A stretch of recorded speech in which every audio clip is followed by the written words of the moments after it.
Right, we're live. Hello. Right, so just been talking to Ted here. Some last second infos to make sure we run smoothly. So hello, Ted Barker in the house, in the Airbus, I should say.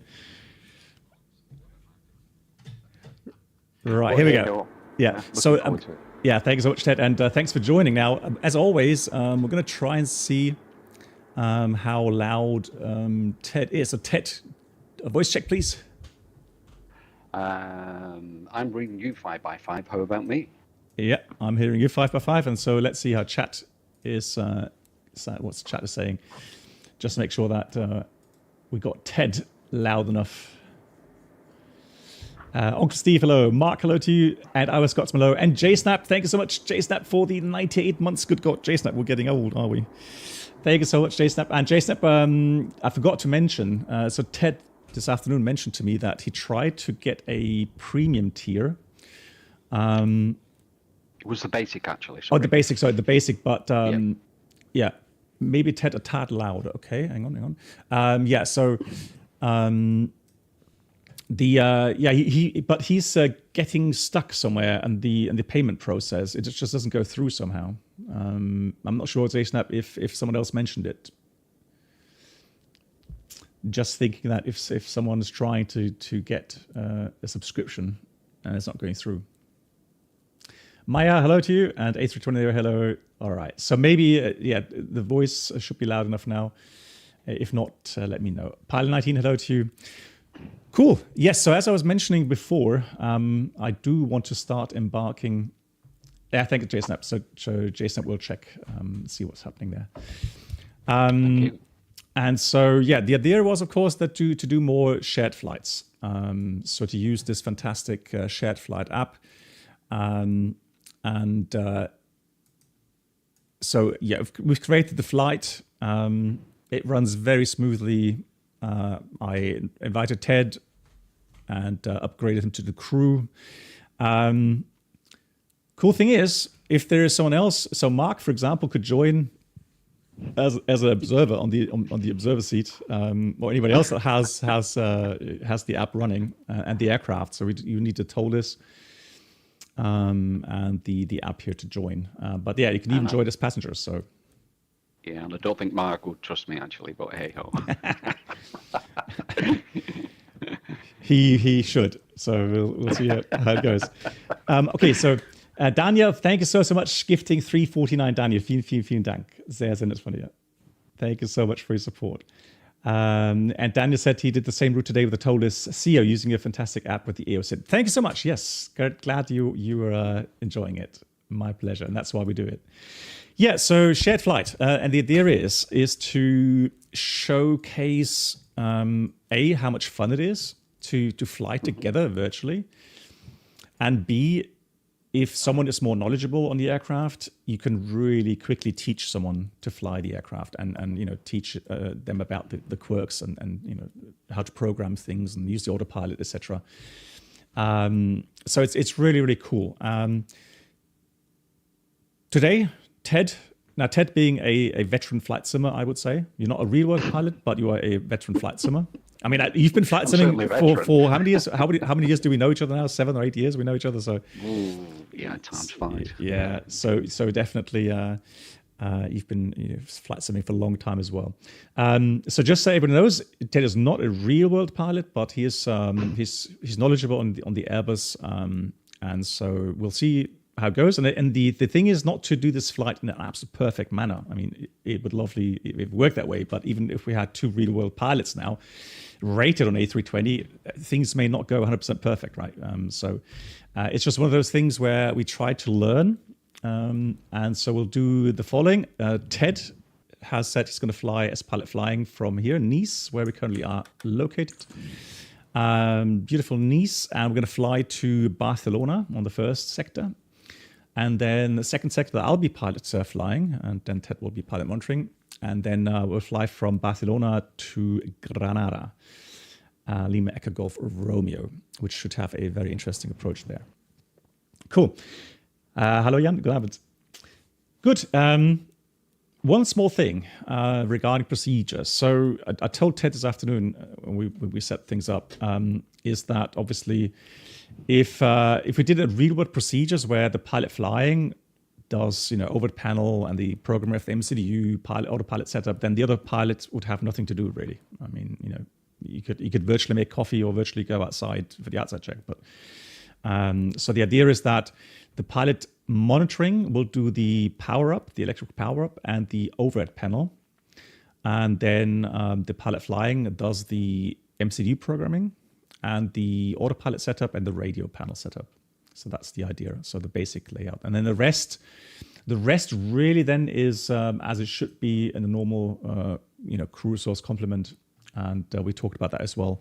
And I will talk about the little fine-tuning things, regarding who does what with autopilot and who does what with the MCDU, depending if the autopilot is on or off, so that you guys get an idea. But again, so the setup is not normal standard in the real world, right? But once the aircraft is running with its engines on, then it is pretty much the same thing as we do in the real aircraft.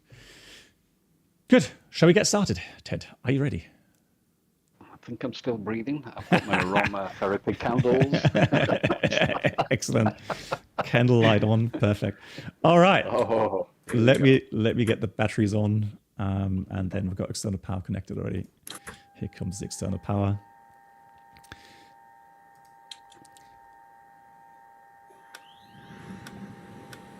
Now, there's usually the option to go through the integrated or interactive simulation control system to get the SimBrief values loaded. So if both parties use the same SimBrief account, then they can both pull in the values. Now, I'm not going to do that. So Ted, if you would be so kind to open up your interactive simulation control system from the Toliss. Sure. Then I will simply set the zero fuel weight, and then you can check if it sets on your side as well. So I'm going to take 67.6.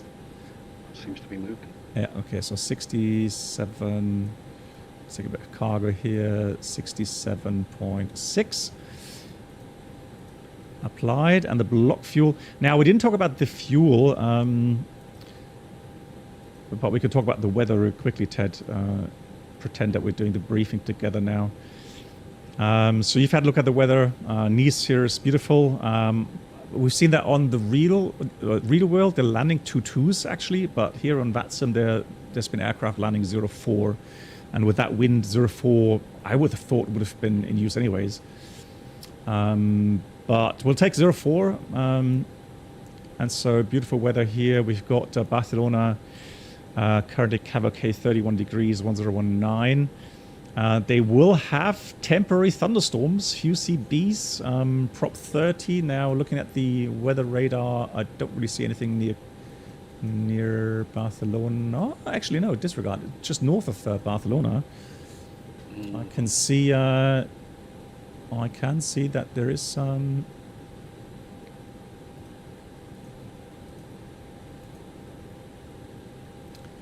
I can see there is some thunderstorms there, yeah.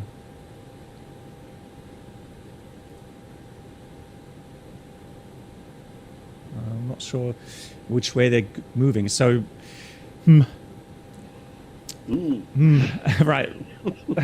Interesting. Royce, so Liebe Echo Romeo Sierra, alternate temp prop 40 with thunderstorms. So the question is, how much fuel shall we take? We still have the chance to take some extra fuel, Ted. Yeah, okay. So currently we have 15 minutes. Hey, Voyager, moin. Okay, I think from SimBrief, I loaded an extra ton anyway for being a rookie. And that came to about 6.1-ish. Okay, I'll tell you what, we'll take 6.2. Have a look. Let's have a look. Got me worried now. Yeah. That's your thing. Let's have a look. I'm just looking at the landing weight as well. Yeah, should be okay. If we take extra, yeah. Let's take another ton for Mum and Dad. So how much do you want then? We'll take 7 tons, right? All right, 7 tons it is. So, well, thunderstorms, you never know. Okay, so check your ISCS, please, for the values that you have there.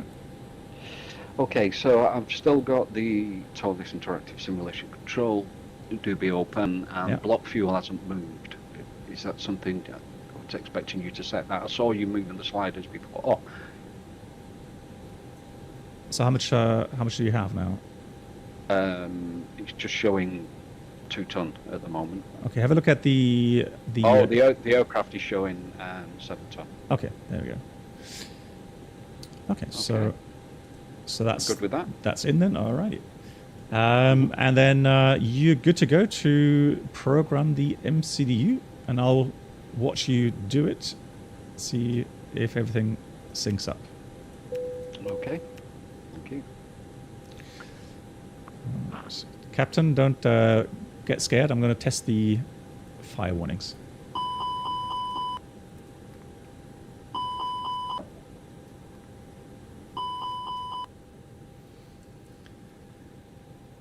Hey Yoda, wie geht's? And Nicolas, you just landed from into Brussels. Wonderful city. It is a wonderful city, yes. And Daniel asking, would you consider make a stream an Airbus ETOPS? I've done one, Daniel. I've done one on stream a couple of weeks ago with the FS Labs. And Cargo Pilot Point. It's not really that that complicated regarding setting up the the systems from the FMS, the stuff you can set there are limited in the Airbus 320. Question, sir. Yeah. Okay, we're on BATSIM. I've got the alpha at the end of the call sign. Flight number, does it need to be just as it is on the flight plan? Yeah, exactly. One more thing before you start. I wanted to see some things, and this is something that unfortunately it does, because the Toliss has just realized that we've already entered that routing in the FMS this afternoon. So can you do me a favor, please? Can you go back to the init page? Yeah, I'm on the init page. Okay, so that's not synced up for me. So let me just do that on your side here. Okay. All right. So can you type in again from to, please? Actually, that's in at this regard. But type in the flight number now, please. Sure. Yeah. Now it looks better. Okay. So called Vueling 5 Hotel Mike. How is that pronounced? Vueling? People say Vueling, but I don't know. Yeah, I really on the frequency. I always say Vueling. Yeah. But I think sometimes people pull my leg here on stream, so those people can't be trusted here. All right. Just saying. Just saying. Ajaccio, exactly. All right. You people have been pulling my leg. Names. Yeah. Right. Flight level 300. I can see minus 37 coming in. Yeah. Okay. That worked. Fantastic. Okay. All right. Just give me a second. Just need to get. Could help if I'm looking at that. The flight planning. Okay. Now, while we're doing this, I'm just, as I said, there won't be any faults today, so don't worry. I'm not going to put any mean things. It's just I want to have a look, because I checked again how to activate failures. So if you look at your RMP panel now, so your radio management panel, where it says the frequencies, right, on your side, is it blacked out now, or do you still see the numbers? The radio management panel. Yeah, just see the numbers. Okay, so let's have a look now. Is it no change. No change. So some things, yeah, maybe because JSNAP was watching, then maybe something has been broken with the last Toliss update, because it's not syncing up the failures. Yeah, it's broken, it seems. Yeah.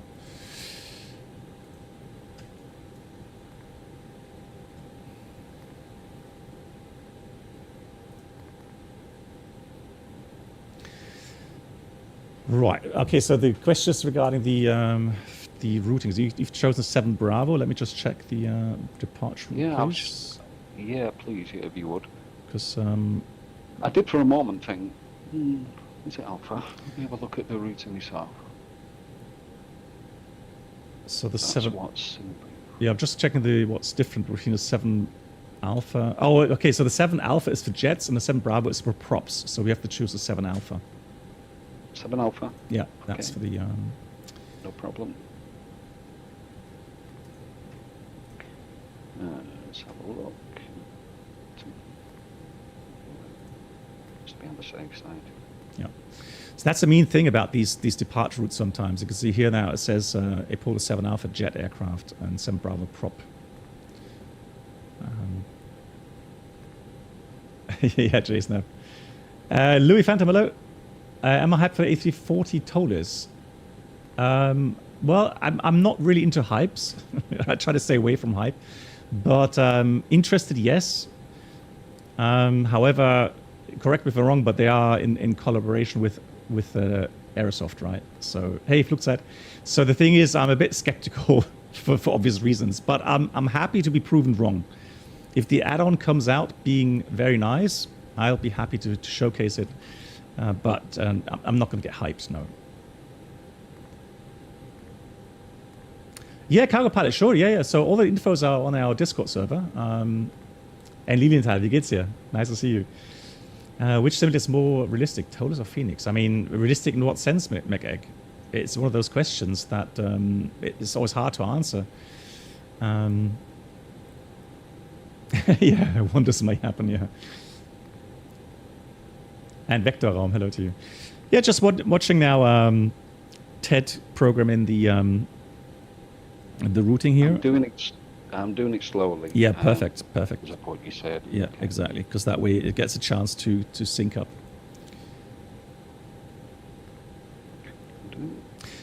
Because that's really the most important thing right now is to get the whole system to sync up correctly. If you do me a favor, you've got GPS primary showing on your MCD, I think. Yep. Just press. Yeah, perfect. Okay. What's the reason for that? When we do the alignment, initially it doesn't have GPS as updating available. So once the IRS aligned, it will take the GPS as updating means, and that's when it comes from. Then when you get the GPS primary message, it's just a message telling you that GPS is the primary means of updating your position. Okay. Radfahrer, hello to you, wie geht's dir? Yeah, so, arrival. Let me check that as well, please. Yep. So flights, Barcelona. Yeah, so Barcelona. And we said it's going to be via Bispa. So Bispa, let's have a look here. Lima, Echo, Bravo, Lima. Oh, there it is. And we'll go to... So if I remember correctly, they will have arrival routes. Mm-hmm. And then they also will have transitions. So let's look for the Bispa. What makes sense? So Bispa, it has a 3 X-ray, a tactical use only, disregard. So we can't use that. It's got the 2 Echo. So the 2 Echo looks actually quite good. So Bispa 2 Echo is a bit further down in the list, 10-2 Golf. Okay. And that ends at Sabadell. And if I remember correctly, there should be a transition from Sabadell. Runway 24 right. Okay. I'll take your advice on that. So we've got... Hey, what have I got? The 2-4 ILS Zulu. I have Bispa 2 Whiskey, Bispa 2 Zulu. It's options. Okay, and then we have to maybe check the initial again. Let me just check. Ladies and gentlemen, Avimar, thank you very much. Captain Black Box infotainment experience. New So 2 whiskey, you said? Past first class. Thank you. 2 Whiskey 2 Zulu. All right. 3 months. Sometimes it feels I joined yesterday. Sometimes it feels like I have been around forever. Nonetheless, happy to around. Avimar, thank you so much. 711 beloved. Thank you so much for 3 months, and thanks for the kind words. Happy to have you here. Thank you so much. Okay, so the two whiskey takes us to the south over water, which is also good. I remember that I've flown that one IRL. So I would also be happy to take the 2 whiskey to Lesba. And then what we'll do is we're going to take the transition. Let's have a look here. So approach. Well, though, I mean, that's probably going to be. No, it's fine. So we can take the Lesba 2 whiskey transition if that's in the FMS. That should work. Okay. Let me just trying to find that now. There it is. Okay. 2 Whiskey. Okay. I guess the 2 Whiskey with the. I've got charts coming off the edge of the screen here. Incredible. Yeah. But I can see you've selected ILS2 for right Zulu, then the Bispa 2 whiskey, and via Lesba 2 whiskey as well. So that looks good to me. Okay, you happy with that? Okay. So that will be committed then. It gives us a route distance of 350, which is sensible. Yeah, sounds good. I would guess. Changes. Right, okay. So we're following the diff rips, aren't we? Yeah. So don't be surprised later on the nav display, you're going to see a weird kind of arrival routing and then downwind, and then there's like a infinite direct line beyond Bravo Lima 428, and that's normal because from that it's going to be a just radar vectored. Ah, okay. Yeah. That's why. I've seen those before. Yeah, but that's going to be normal. That's fine. And Mainzigartig, hello to you.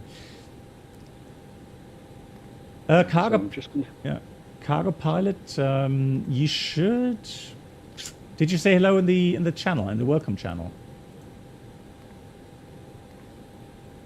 Yeah, I think what Brennell did is that. Let me find you there.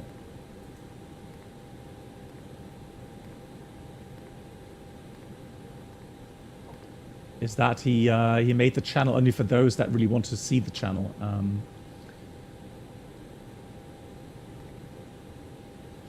But don't worry, Cargo Pilot, you don't have to go there. We're gonna be on the European West server later on Microsoft 2020, and you have to have 2020 running, by the way. It doesn't work on 2024 yet, unfortunately. Good. All right. So just let me know once you've finished programming the routing. Sure. Okay. I'm just having a quick look at the nav departure now, just making sure the route seems correct. Spell Polo. That looks good. Okay.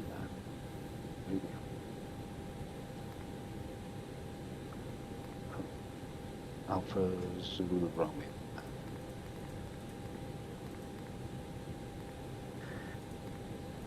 We have that altitude, but I think it might be wise for the engine name, Sid.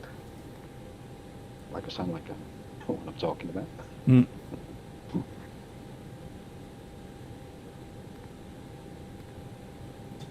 Okay, so I'm up to Init B now.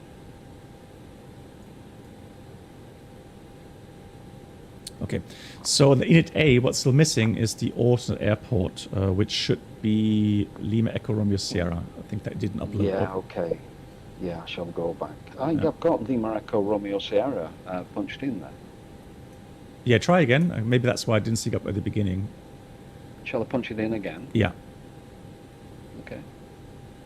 It won't affect the rest. It's just the alternate there.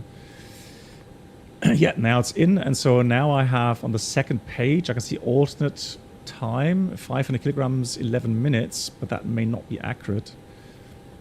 Indeed. Let me just check. It says for LERS, we need 700 kilograms, let's say. So you should change that, please, to 0.7 on the alternate time. Hey, Flurkle, it's an old AFB. Yes, it is. Sorry, yeah, disregard. Let me just clear that out. Put that in the contingency. Okay, Yeah, just put alternate 0.7 there. Ah, 0.7. Oh, right, okay. Yeah, when I normally do this, I start from the top, taxi, trip, contingency, alternate, and then just work my way down, so that's why I put that in. Yeah, no so alternate 0.7. Yeah. Okay. Perfect. Route reserve. Contingency 15 minutes. That's showing 705 kilograms as well. Yeah, could be. Is that something you put in, or? Yeah, I think sounds sensible. Yeah. Okay. And final time looks like 1.2 rounded up. Yeah. Well, actually, it's not a final time. Yes, sure. Yeah. You're right. Yeah. You okay with that? Yeah, perfect. Okay. Then one more thing. Can you do me a favor? Try to load up the wind. See if that works that way. If not, I'll do that myself, and then so that we have a better estimate. Yep, that synced. Cruise wind. Okay, so well, it's a short cruise phase, I think. I mean, I can put in something in there, 060 at 40 or something, but it's just a very short cruise, so it's not really relevant. And then we've got the descent wind. Interesting, that doesn't load the descent wind. Yeah. Now, if you want, I've got it here. I can just type in, two values there, and then it's going to program that a bit better. So we've got at level 310, 057 at 46. Okay. Then I've got level 200. It's going to be 045 at 17, so a bit less wind there. 200. Then I've got 026 at 18. And again, that's very important for the descent profile calculation, so that we get a good top descent. And then we've got level 100. I've got 020 at 23. Level 100. Yeah, lovely. They've gone in as well. Okay. Good. So in it, A page, B page, flight plan page. Now RUTNAV. Okay. Question is anything we can sensibly set there? There's auto tune November India Zulu, and I'm putting the Alpha Zulu Romeo. It's fixed. Okay, because I think it's mentioned on your engine out. Yeah, perfect. Yeah, that's what I would put in as well. Yeah. Okay. Okay. Sounds good. Okay. So, just going to familiarize myself as well with the engine out procedure, and I'll show the rest here on stream as well. So, Nice is a very special airport due to the fact that we have terrain in the extended center line. So not only does the departure route take us to the over to the water very quickly, but also the engine out procedure is a special procedure. So it says for right at 0 nautical miles, Alpha Zulu Romeo, right turn near us to hold. So Ted has already programmed the Alpha Zulu Romeo VOR, which is showing up now on the nav display, which is good. What I would do as well to get myself a visual kind of a reminder, is to go flight plan, fix info, Alpha Zulu Romeo, and then we're going to do here. We're going to do 1 mile or 2 miles. I'll put 1 mile as a radius. So now I can see the circle on your nav display. So that's pretty much the point where we will turn to the right. And then on fix number 2, I'll put near us. It's going to be a fix somewhere over the water. And there it is.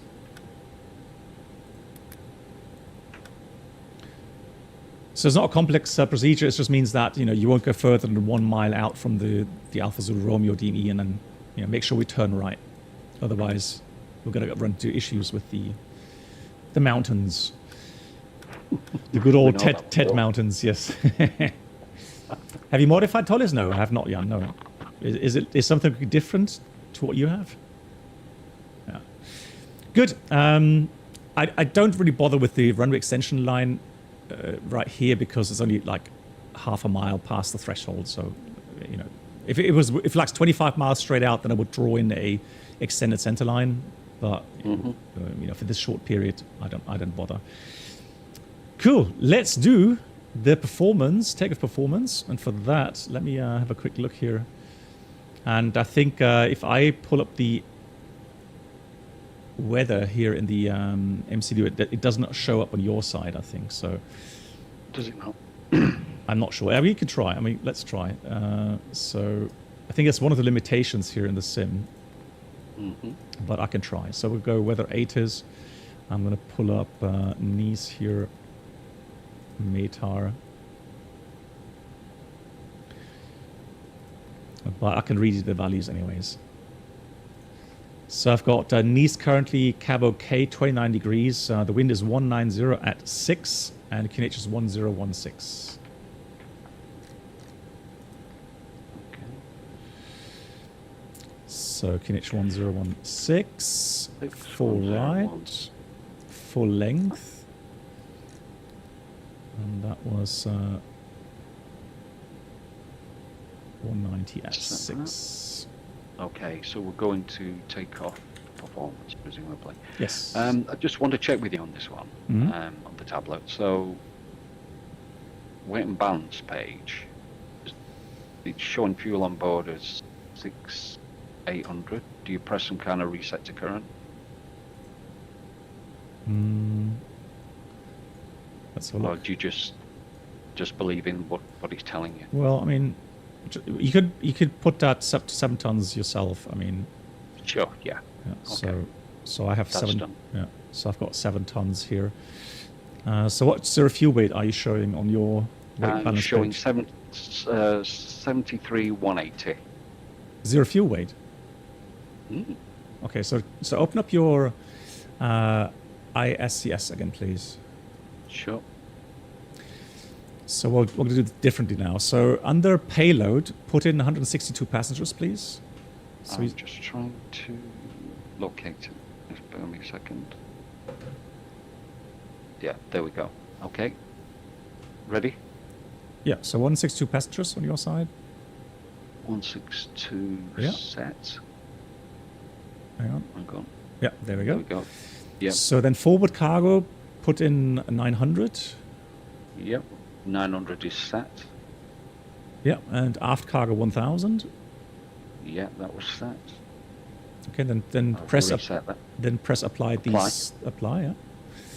Yep. And then block fuel, put that to 7 tons, please. Sure. Right. Okay. 7. Quick defuel, refuel, Okay. and then have a look again on your weight and balance page.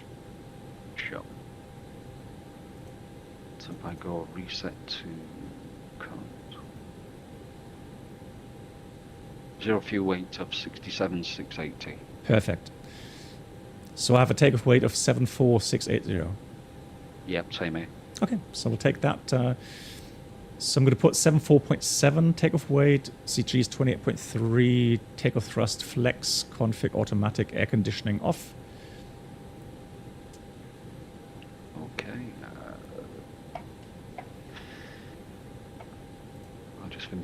Congratulations. So this is what we do in real life. So each pilot has their own EFB. And so each of us goes through the calculations themselves, and then we compare the results. Just so that we make sure that we don't have any calculation errors. Or at least we try to minimize the possibility. Okay. Outside out 29, keep it shoot. Oops. There we go. And we dry anti-ice off. Get flex. Config. Okay. Air conditioning off. Right, compute. Okay, I've got some values. All right, go ahead, shoot. Okay, config 1 plus F. Yep. Flight 63. Yep. V1 is a range of 131 to 150. And V rotate 150 and V2 152. Yeah. And it looks like we're perfectly balanced. Yeah, trim. Stabilize well. Trim, I've got 0.0. Trim down 0.0, yeah, and green dot 224. Perfect, we always check that as well. Yeah. Cool, so now it's up to you.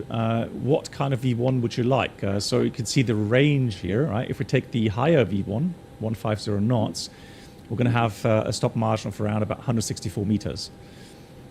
If we take the lowest V1, 131, we're going to have a total of 918 meters. Okay, I would like to take the lower. Yeah, how about what we could do, we can make a, we can say 140. Okay, you can make one up, can you? Yeah, so okay. So that would be somewhere in between. I would estimate then probably about 600 meters remaining, 500 meters remaining stop margin, so plenty. But that gives us more time to stay on the ground if anything happens. Indeed, yeah. 900 meters is a bit chicken, really. Yeah, exactly. So 164 is Daredevil, right? That's Mark range. But that's my style. Yeah, but we obviously we are doing the compromise. Yeah, 140 knots I think is something I would go with. Okay. All right, so you'll enter those in. values, yeah, and I'll check them. I will enter the values. Okay. 150. Ghost about 20 UTC. Just let me get you. Always stick to the middle. It's somehow proven to be the best way, I think. Yeah.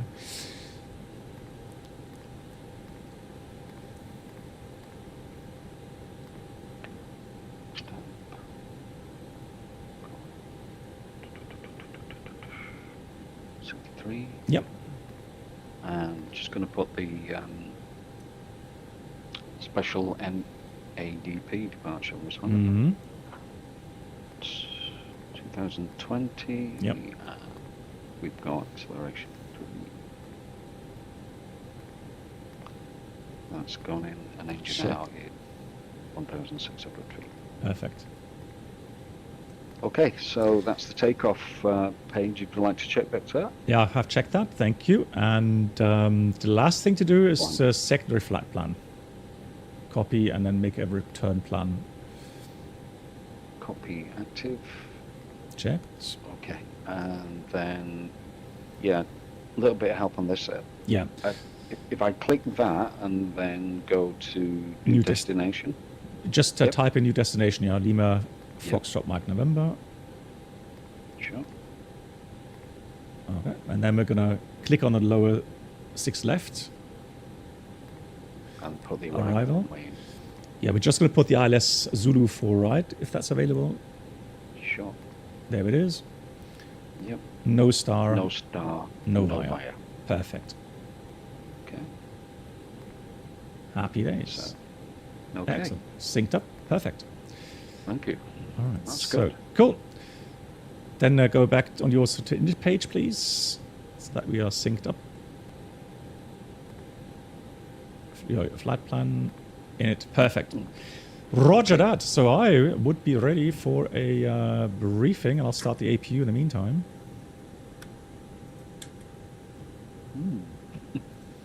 So, Mark, are you ready? Exactly. So yeah, here we go.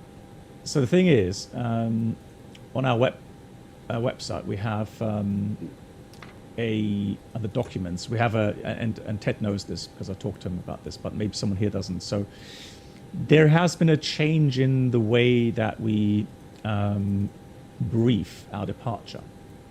So we use something which is more kind of an interactive departure and arrival briefing, right? So the departure briefing used to be done by the pilot flying, literally, and the captain just did his RTO briefing. So now actually what we do is that we would have the pilot monitoring brief the takeoff runway, the SID designator, the first split altitude, the MORA or minimum safe altitude, and then the extra fuel and time, while the pilot flying will brief the taxi out, brief the stop margin for the RTO, the AOSIT, and then return diversion consideration and any non-standard operations as well. And then at the end, both of us will come together and think about any threats or special operations that we have to consider and mitigate. So I'll start as pilot monitoring, if you're ready. Yeah. Okay, so we planned to depart today on the 4 right departure, Apollo 7 Alpha for the jets. Initial climb should be 100, which we'll have to set on the FCU in a second. Okay. And the sector is initially 12.5, very high, but we're going to turn right really quickly. Then it's going to be 5.6, and then mainly 3,100 over the water. Extra fuel, it says in the box, in the B page, it says we have about 53 minutes extra time. We could nip over to a beta. Yeah, so if you would be so kind to set the level 100 in the FCU so that we don't forget. Yep. And something we've come to notice today. So Ted is using the WinWing, and I have that as well, active, and it's actually syncing up very nicely. Yeah, and I have the MacDo as well, which is all the program has been done through there. Yeah, so it's actually working really, really well. Yeah, nicely. Excellent. Didn't know that. Cool. Yeah, so now Ted will brief his part. Go ahead, and I'll correct anything that I find. Okay, so I'm very new to this. So we'll start with hotspots. So looking at this, just get the chart open, the airport chart. So nothing to concern us apart from hotspot 1, which is at the holding point of 04 left. Okay. Threats there would be landing traffic. Yep. On final, for sure. And there, I'm just having a look there. No, hotspot 4 wouldn't be relevant to us. So at the moment, I'm thinking hotspot 1 is the key one for us to be aware of. Yeah, hold short, obviously, 4 left for landing traffic. Yeah, 04 left, Alpha 1. Yeah. Perfect. Next, let's have a look. So the next thing in the flow is stop margin for RTO. We've kind of discussed this, haven't we? We've gone slightly middle chicken with this, haven't we? Yeah.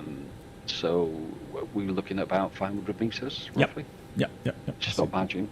Okay. For objective takeoff. Engine out SID. I'm doing a lot of them. Engine out SID is back to your page. Okay, engine out SID is so we're on runway 04 right. Engine out initial climb altitude is 1,600 feet. Yep. And the engine out SID says that we should fly straight ahead to just short of 1 nautical mile, 0.9 nautical mile of the Alpha Zulu Romeo. Yep. And then we will make a right turn to nearest, and then we'll take up the hole and try and sort any problems out there. Yep. Exactly. So is that okay? Yeah, it's perfect. Any return considerations? Oh, sure. Return considerations. We would obviously on the safe side over the water, and we will get vectors from air traffic control onto a suitable landing runway. Yep. But we would prefer runway 04 right to land, given that we put it in the secondary fly plan. Yeah, and it's the longest runway. I agree. Yeah. Yes, and so one last thing to consider is max landing weight for the aircraft type today is 79.2 tons, and we are well below that, so there's no issue with overweight landing. Indeed, indeed. Could I ask you about what the non-standard operations would be in this briefing? Yeah, so let's say we have an issue, let's say some technical issue. Let's say we've got one brake indication or brake temperature indication not working, and the MEL says that we have to leave the landing gear down for a minute after takeoff. That would be something. Otherwise, today, it's not really that important, but I think since we've calculated with packs off, a quick reminder again that after we set climb power, we have to put the packs back on to avoid that caution message coming, which could be distracting us in the turn or something, right? Indeed. So that's something we would have to consider. Another thing today here in Nice is low-flying helicopters in the real world going to Monaco. Also, so VFR traffic would be a factor. Birds near the seaside, obviously. Birds is a factor. It could be a threat. Yeah. And so how we mitigate threats, birds? Tough one, isn't it? Well, we're trying to avoid them. Yeah, tough one. We try and avoid them. Exactly. So if we see a big flock of birds on the takeoff run, we can consider an RTO. So you could say, like, you know, I would consider a big kind of flock of birds, so seagulls or something. I would maybe consider an RTO up to 130 knots or something. So even at the high speed regime. Yeah, so maybe keep the original stop margin in the back of our minds, which was the minimum of the next meters. Yeah, exactly. So that's something. Otherwise, quick climb up. So but that's already done through the NADP procedure. So the acceleration is in 3,000 feet anyway. So we're going to climb fast. One last thing I noticed now as well. Obviously, we've high terrain to the northeast. So whatever distraction we may have, because of some failure in the takeoff, we have to be sure 0.9 miles. We have to turn right to avoid the terrain. Indeed. Good, but that's all I have. So I would be ready for the first checklist. Okay. Which you would call up. I will call up. Okay. And I will read. Same one. Right. Okay. So cockpit preparation. Checklist. Yes, all right. Gear pins covers. I checked them removed. Fuel quantity. Fuel quantity is 7 tons. Well, we've 6,900 kilograms on board. The APU has been eating some of that, and we are balanced. Perfect. Seatbelts. Seatbelts. They are on and auto. Yep. ADIRS. Okay. Or ADIRS. Okay, so I'm looking at the top, and I'm going to have a look in the MacDo thinking here. Yep. Nav. Perfect. And barrel ref. Barrel ref, I've got QNH 1016 sets on my side. That's giving me an altitude of about 10 feet. Yeah. The standby sets are the same, and that's showing about just above 20 on your side. Yeah, so my side 1016 at plus 10 as well. And that's the cockpit preparation checklist completed. Right, so clearance, as we've discussed, there's no ATC here. And so I'm going to have the ground power removed. Parker brake is set, so chocks removed. And then you should be doing the pushback, I think. Okay. Oh no, sorry, I've connected as primary, haven't I? So yeah. Let me do that then. All right, pre-plan. Sure. And then we're going to taxi out this way, facing to the east. Run to cockpit. Blood knowledge. Call me through the menu when you are ready. Run to cockpit. Tow is driving up. All right, let's hope that works. Uptocat, hello to you. Well, birds, they don't always dive and panic, unfortunately. I can tell you that from experience. There's birds that will look you straight in the eye until they hit the windshield. Yeah. And they will give you that look like, what the hell are you doing here? And they don't those dive. Are the ones, yeah, those are the ones that nick your ice cream, don't they, and make fish and chips. Exactly. Okay, so shall we do the before start items? Yeah, okay, before start, items please. Yeah, so you'll do the beacon. Okay, beacon's going on. I'll get the transponder. Doors are all set with slides Okay, armed. all doors and hatches are closed, ready to connect. Window is closed, door is closed, so I'll be ready for checklist. We are ready for before start checklist. Yeah, parking brake. Parking brake is on. Takeoff speeds and thrust. Takeoff speeds are V1, 140, V rotate, 150, V2, 152, and the thrust is flexing to 63 degrees. That is checked. So I see 140, 150, 152, flex 63. Windows Closed closed, and the beacon, is on. and that's the before start checklist complete.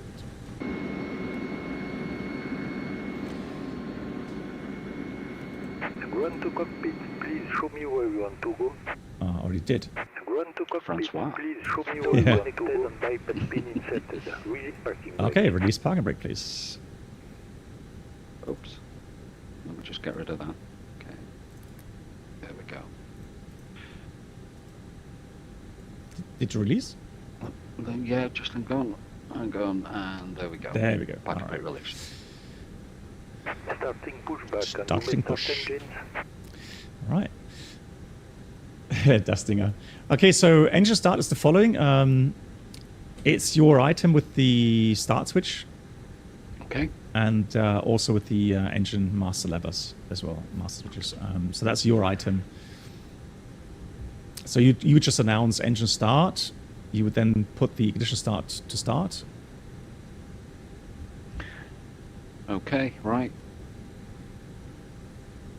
We seem to be rolling back here, don't Yeah. we? There we Yeah. go. Well, Yeah. look at that.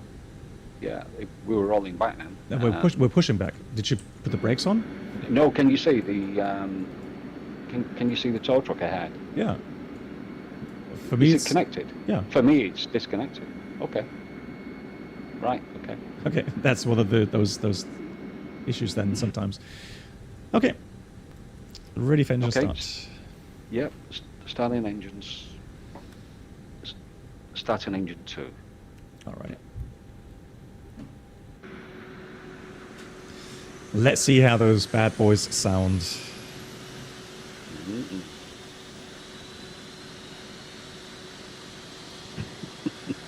I'm getting better. Pushback talking to me now, Bob.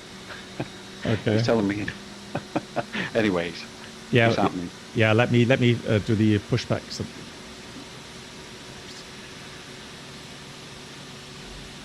yeah, it's also JSNAP saying it's on a to-do list.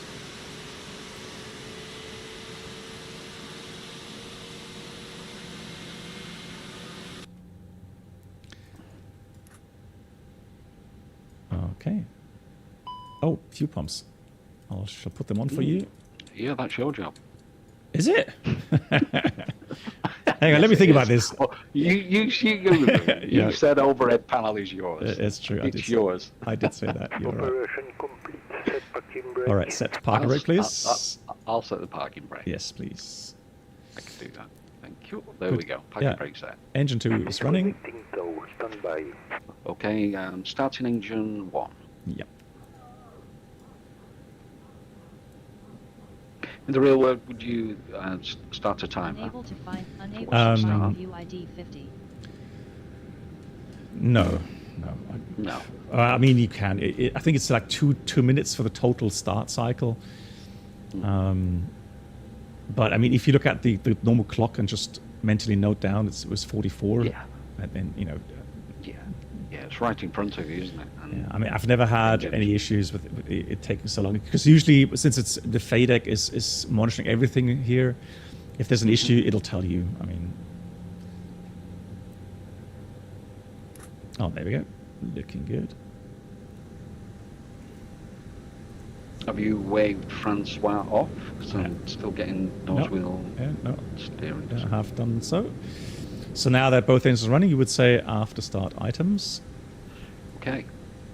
After start items. Yeah. So your items is just the dual input. What's happening?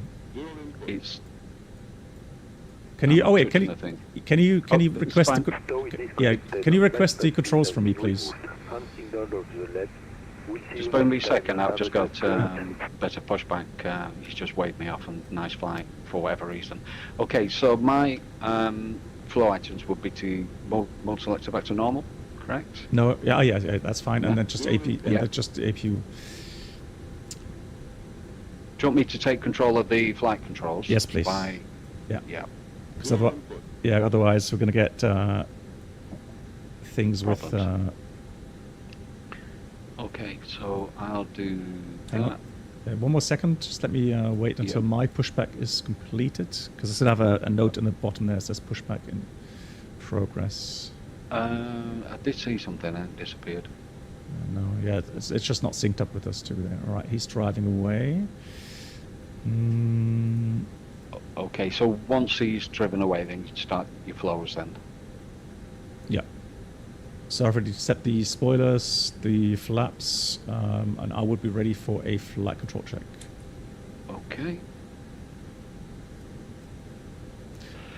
Right, let's do a flight control check then. So, my side first.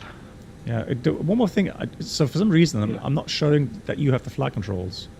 Oh, I've got right. Another one's popped up. Ah, Here. there we go. Right, There we go. Now you got Is it. that Okay. better? Yep, that's better. All right, ready for the control check. Okay. We got full up, full down, Well, that's taken a long time. Okay. and neutral.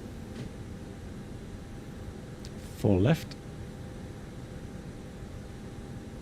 full right, neutral. The rudder. Yep. Full left.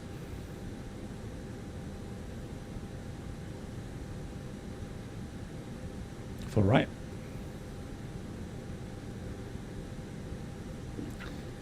Yeah, I just need to set it. Says, I don't know why the trim has gone full up here. Yeah. Let me just check that. Wasn't it? Yeah. It is reducing itself back down again. No, that's me. Oh, is it? Yeah. I'm scrolling it down. I don't know. So we've got to monitor that. I just worried that there's a button keybind somewhere that's causing it. Mm-hmm. But we'll see. Maybe it was better pushback. Okay, so I'll put it back to 0. And then... oh, no, hang on. No, it's resetting. Have you set anything with the trim? Any button to... No. Done nothing. Okay, let me On his just... gov. Okay, let me just have a look here. Do nothing, do nothing.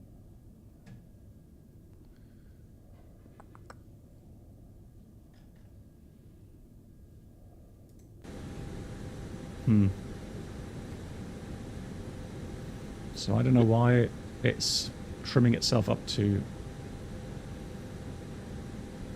Yeah, it shouldn't automatically do anything. The only thing I can think of is that somewhere is a button set to trim up or down. I don't have anything assigned. I can have another look in the menus if you wish. Hang on, let me just have a look here.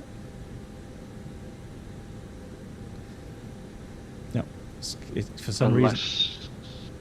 So I was going to suggest maybe you switch back to your control and then I take again and see if it's a sync issue maybe.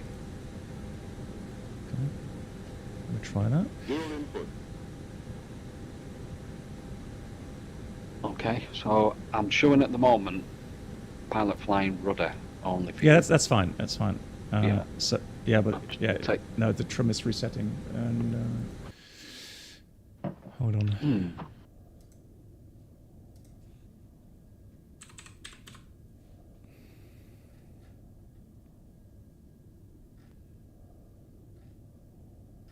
Okay, can you have a look, please, on your joystick settings? Just go through. Sure, yeah. So what you can do is just go have a look. Yep. I'll If- go and have a look on yeah. my thrustmaster. So if there's any axes set for trim or something. I'm looking now. So nothing for trim. Just having a quick look down, and what's that? We've got 7 trimmed down. Let's do nothing on that one. Never been a problem before, but No, there you go. no, it shouldn't be. But Okay, apply. There we go. Just let me have a look if there's anything else. Landing gear. Pitch trim up. Let's get rid of that one. Do nothing. Apply. Let's have a look. Do nothing. Toggle brake. Probably should spend a bit more time on the flight control setting. Right, okay. Those values have been changed. You want to try?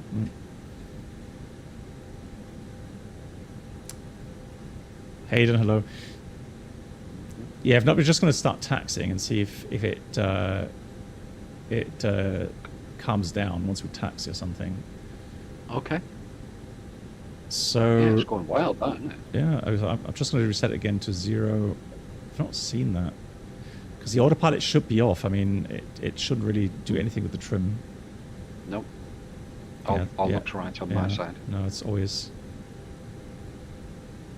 resetting. So it takes like a couple seconds and it starts moving again, which is weird. Dual input. Yeah, so that's Dual fine. input. Dual input. Dual input. Dual input. Dual input. All right. Dual input. We'll leave it for now. We're just going to have it reset for Dual takeoff then. input. Dual input. Okay, now we've got dual input. Dual input. Dual input. Dual input. Dual input. Dual input. Anything you need me to do? I'm just going to take control again because it's saying for me Yep. dual input. Okay, try again. You take back the... Okay. No. Okay, let's just read the... No, it's got dual input now. I don't know why it's... Hold on. Just need to check my controllers again. There's no axis there.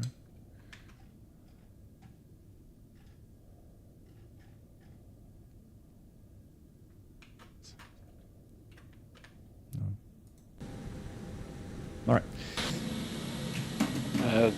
So I think we need to do one more checklist, don't we? Yep. Before we move. Exactly. Taxi checklist. The after-start checklist is the anti-ice, Off. ECAM status. Normal. Yeah, checked. Checked. Sorry. Yeah. So yeah, pitch trim to go, Yeah.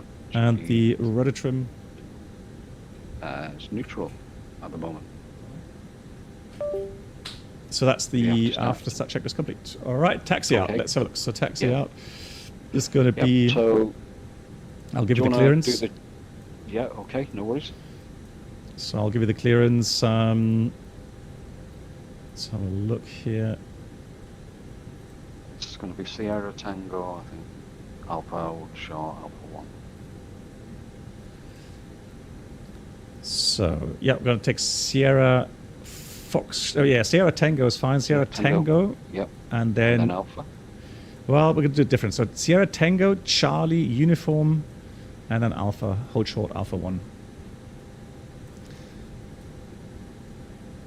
Right. Okay. So we got right side clear. And the left side is clear. Parking brake release. Yep. Yep. Taxi. Yep. Parking brake released. I'll give you the. Right. Here we go. Give the. We're on the move. Yeah, give it a look.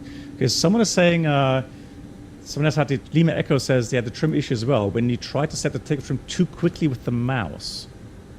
Ah. Okay.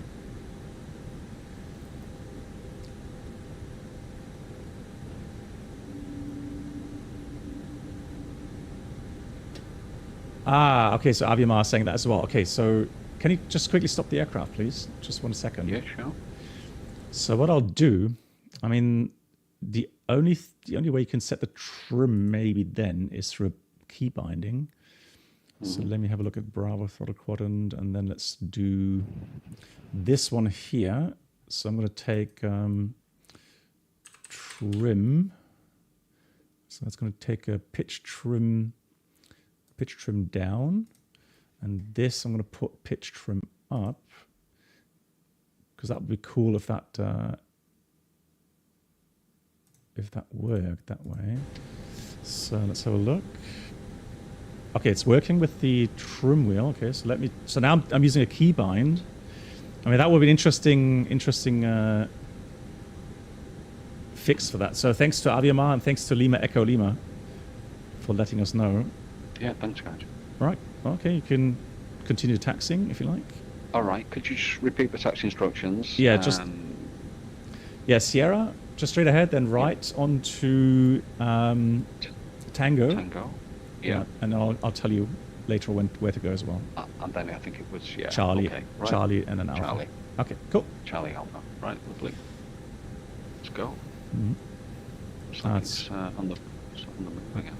Yeah, it's all right. I tell you what, I'll just keep it for takeoff, and after takeoff, it should really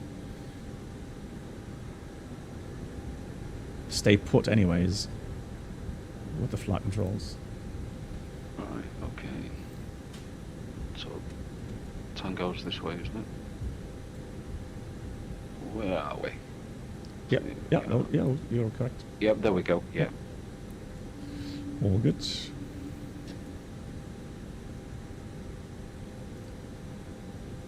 Beautiful looking terminal building, isn't it? The spaceship one, yeah, looks crazy. Yeah.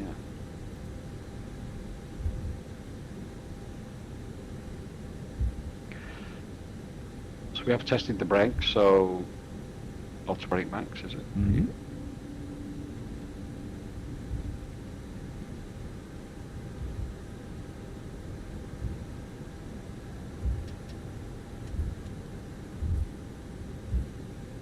Going through the forum posts there regarding the trim. Let's see. All right. Yeah, some duct tape. Yeah. So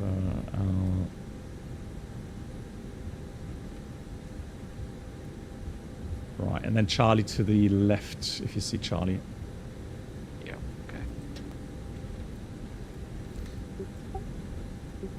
Needs truff. Hang on, why is it not working? Settings.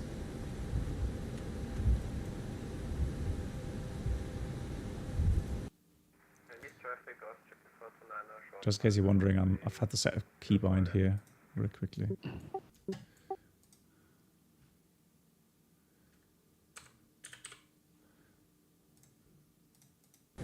Oh, whoop. There you go. Nice traffic, viewing, 5 hotel mic, taxing, runway 4 right, actually holding short 4 left in Nice.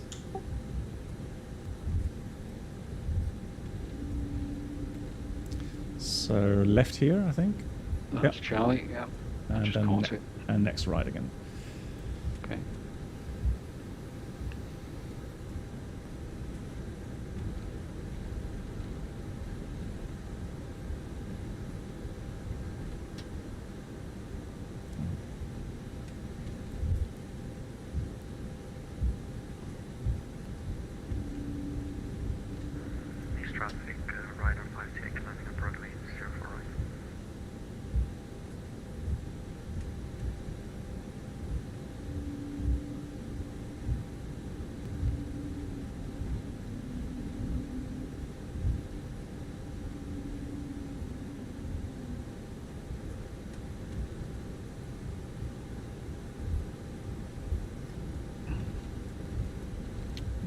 Just continue straight ahead until the end, then left and hold short as landing traffic, so we don't get in the way of him. No problem. Good. Cabin is ready. I'll get the rest of the items. Mm-hmm. PWS is on. Do config test. Ah, yeah, that's why. So that's why it's complaining because of the trim being different. Man, I hope it's not going to be a deal breaker here with the trim. That would be really annoying.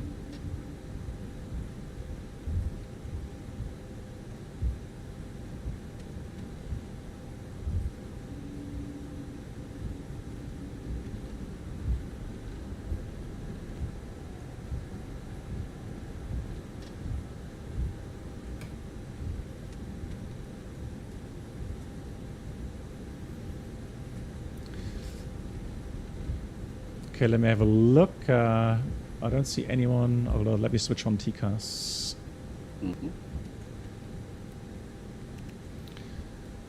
So one fix is if whenever I press my trim button, it kind of stops the movement for like 5 seconds. So I'll for takeoff set the trim, and I'll just push my button for the trim every couple of seconds, and that way it should stay at 0.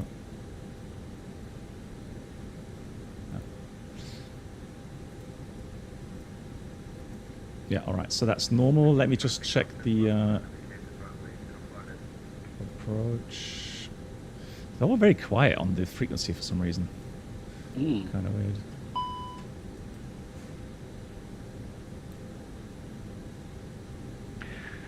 Right. We're still to do the taxi checklist. Okay, let me just stop here real Yeah, quickly. no, busy. Because That's fine. no, so there's people saying what we should do is do a restart, and what we can do is both of us do a situation save with the ISCS.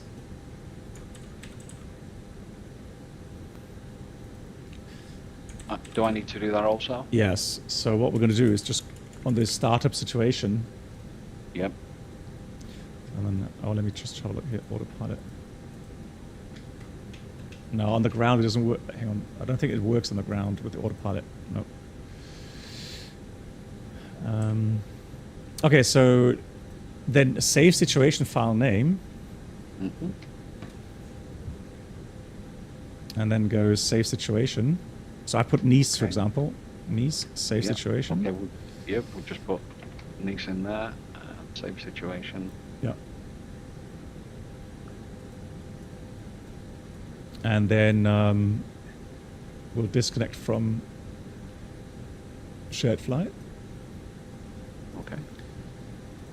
And then we'll restart the sim again. Okay, so shared flight. Let me bring up the main window. So unfortunately, that seems to be because I have a feeling that if we take off, it's gonna dive. Yeah. So how do we kill shared flight? Can I just kill the just restart the plug-in sim. and then Yeah. restart the sim completely? Yeah. Yeah. Okay. Just don't touch the trim with the mouse. Yeah, maybe that's a problem. Yeah, but now I have a key bound to the hardware. So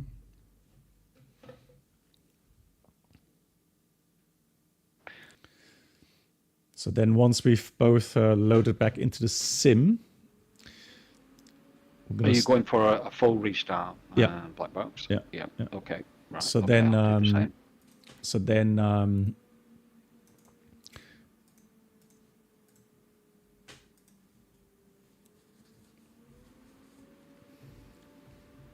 then we can just load up the scenario that we just saved, and then we'll be back.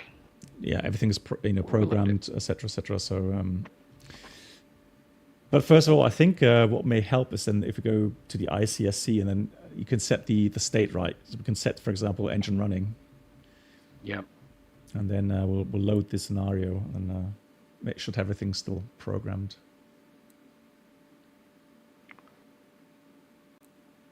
Okay, so we know about that. Right, here we go. And restart and explain now. It's interesting that, that's something I've not run into with the trim yet. And that's, of course, that doesn't have to do with shared flight. I mean, that's people reporting that trim issue with the aircraft itself. With the particular Toliss? Yeah. Yeah. So it seems like if you move the trim... it's put back on the runway for right. Let me see. And then you can. Oh, is that what he's done? All right, so let me just try situation load. Oh, there we go. It puts me back on the threshold where we stopped. Cool. Excellent. Okay, so I just need to. Yeah, it takes a while for your system. I know. Don't worry. Yeah, it's okay.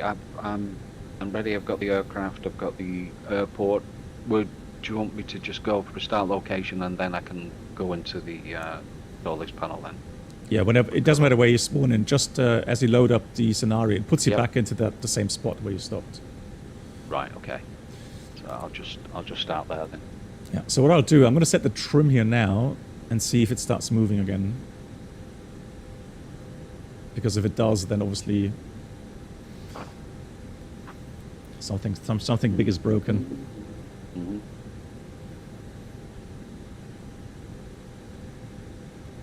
No, it looks good for me. So, no, it's staying put, so that's all right.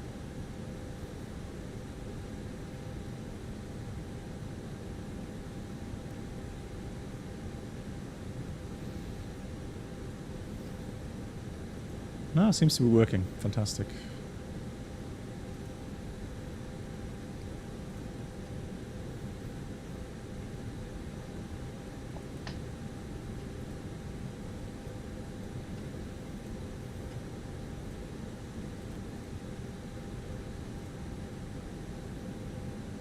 Right.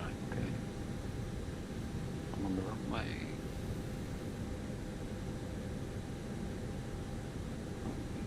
Talks, opens, yes. What's my situation now? I saved it. It's not on the list.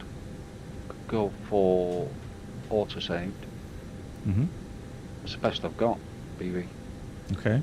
I did save it, yeah. I put niece in there, click save button. How often do you Situation button. have autosave on or off? Yeah, it was on, and Okay. I did the so I could do autosave situation, which would have been within a minute or so of that. Mm-hmm. Try that. Yeah, it should be fine, and then it'll just pull you into my spot here when we connect.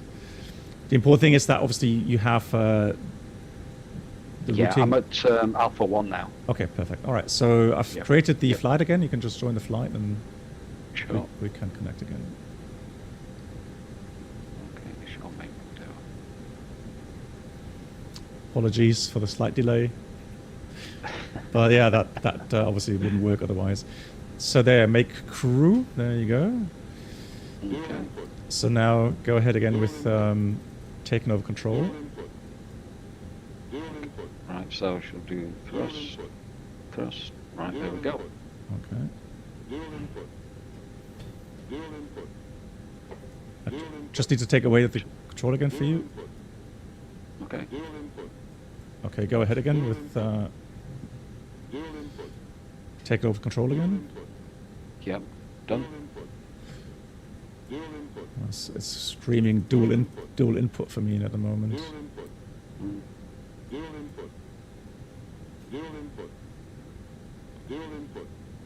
So, I'm not sure. All right, let me. Yeah, Right, that's- I've just moved my yeah, flight yeah. stick in, I think which it killed could be. Yeah, I think it could be that maybe you don't have a dead slot set, but it's fine. It's fine. It's not doing. Okay, cool. Right. So last thing to do. Let me connect. I tell you what. Let's forget Matsum. Yep. Shall we Let's- just fly? Yeah, let's You just sure? fly. Yeah, sure. Let's not keep. All right, cool. So yeah. right hand side is clear. Clear across for left. Hold short for right. Okay, so, yep. Clear on my side. Clear right side. Right. Parking brake going off. Yeah. I will let you know in a minute where to go. Okay.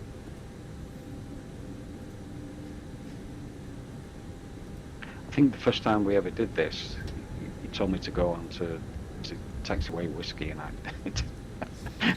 And then you proceeded to shout at me. And then I realised that People tell me I keep Seriously. shouting. I don't shout that often. I only shout with Mark. So no, so you can see whiskey coming up the second line to the I right. can. Yeah, Yeah. there we go. See, like you said earlier, right? You make Perfect. mistakes and you learn from them. Okay? Exactly. Perfect. All right. So I'm just set 1016 all set. Just checking the instruments really Yep. quickly. All right, whiskey is correct. And then take off the taxi checklist. I can read anytime you like. Okay, go ahead. Taxi checklist. Flight controls. Flight controls are checked. Checked. Flap setting. Setting 1 plus F. 1 plus F. Radar and predictor system. Okay, is on. It's on number 2, and PWS is on. Yeah, correct. Engine mode selector. Normal. And Ecam memo. At the moment, it's just. Can we just clear anything? Yeah. Memo. I've not got a takeoff page. That's takeoff no blue. Takeoff no blue. Okay. And that's the taxi checklist complete. Right. So, ready for departure? Ready for departure. Good. Okay. So, line up and wait. Runway 4 right. Via Whiskey 3. Okay, Whiskey 3? Yep. So presumably that is, I'm not presuming.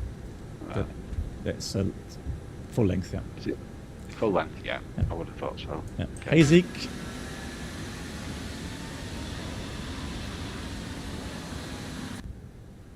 Get the writers going on here. All good. All good. Thanks Okay, to lining the... up. Yeah, approach sector's clear. Cabin crew prepare for departure. I'll give you these strobes, obviously. I'll give you the landing lights as well. And the pack's going off. Lineup checklist. Yeah, lineup checklist. Lineup. Takeoff runway. Is 04 right. Full length, full right. Checked. All right, I must be very. TCAS. ICTARA. That's my item. And then pack 1 and 2. Pack 1 and 2 are off. Now, I'm looking at the Econ memo now. The auto brake is not in max. What's it showing for you? It's max for me. Right, it's not for me. Okay, so shall I press it, or you disconnect it and then? All right, so go ahead now. Press it on your side. Okay. Done. And TO config's not is in blue as well. Has it? Because now if I press it, so now what it did as I stop the sync. Is it still showing max for you? Yeah, still Okay. showing max. Yeah. Perfect. And then I'll do the takeoff config test again. Oh, sorry, it's still showing max in blue, as in fault. Okay. Okay. Let me have a look again. So I need to pause. What's it showing for you at the moment? Off. So it's max is blue. So I'm going to sync transmit, Okay. and then I'll press max on my side because it shouldn't really sync when I press. So resume sync. What's it doing for you now? It's selected now. Okay. That's fine. Okay, cool. I'm waiting for a cabin check though. Cabin is ready. Yep, but we've got it in blue on mine. So Yeah, then yeah, press. it's gone. Okay, cool. Yep, we're all good. Okay, we're ready. Yeah, no, trim is fine. Trim is 0. Well, I mean, I can fine tune it to 0.0. There we go. Trim is fine. Good. Runway Right. 4 Are you right. ready, Captain? Right, 4 right, cleared Yeah. for takeoff. I'm ready. I'm ready. Take off.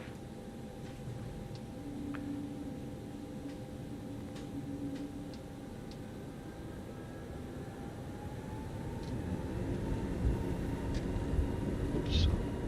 Manflex 63 SRS. Auto thrust blue. Yep, thrust set. Okay. Get it back on the center line. 100 knots. Check.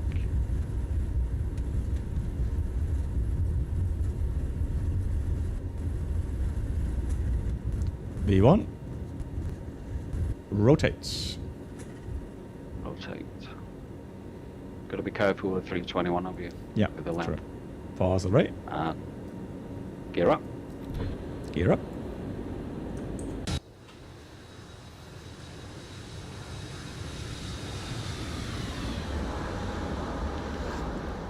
Beautiful departure, and he's turning right. I'm so happy. I'm sure you are. Right, cool. Excellent, excellent. Unable to find view ID 50. over the water. Safe and sound.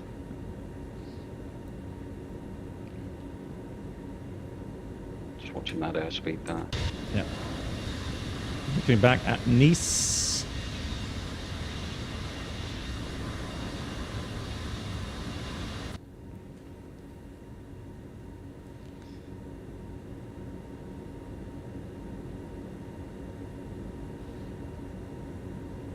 Okay, lever climb blinking for me. Okay, yeah, not showing for me, but There we go. thrust climb. Yeah. Climb, blue, 10,000.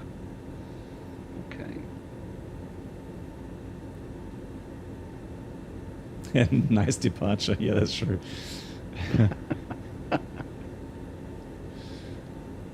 right. So the green dot on this is quite high as well, isn't it? Yeah. So it's just patience, isn't it? Oh, Pax, you see Pax, please. Yes. Yeah. I'm, Come on, Pack boy. Yeah, I'm enjoying the outside views again. Right. So I can see climb out blue. Yeah, climb out blue. I can accelerate now to 210 at least. Yep. Okay. I'm not seeing. Are you changing stuff on the FCU there? Nope. Nope. Okay. I'm not touching. It's not my area of responsibility. Gone to climb.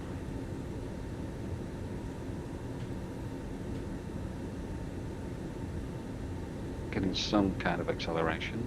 Okay. Coming up to a turn.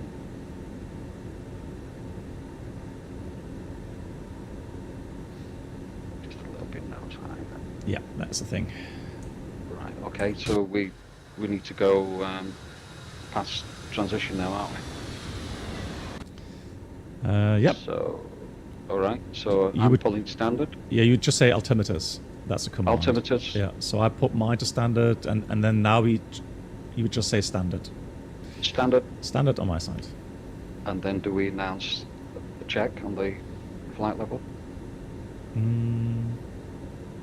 So do I say No, passing flight no, level? no. They've don't. changed that. No, it's just standard. they? Standard. Yeah, yeah. Okay. So it's weird that we have, 210 still as an S speed. So green dot is, we set something like 220 something, right? It was, yeah. Yeah, so Indeed. that's why we still have a speed restriction there, because we have to be higher than 60, which we just reached now. And we've got to maintain 210 until we pass that waypoint there. And that's because of the departure route and the terrain situation.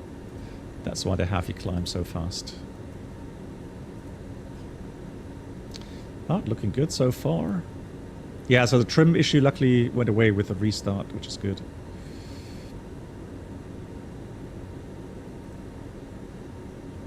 Here we go. Here we are, nice and gentle. And then Bit of range.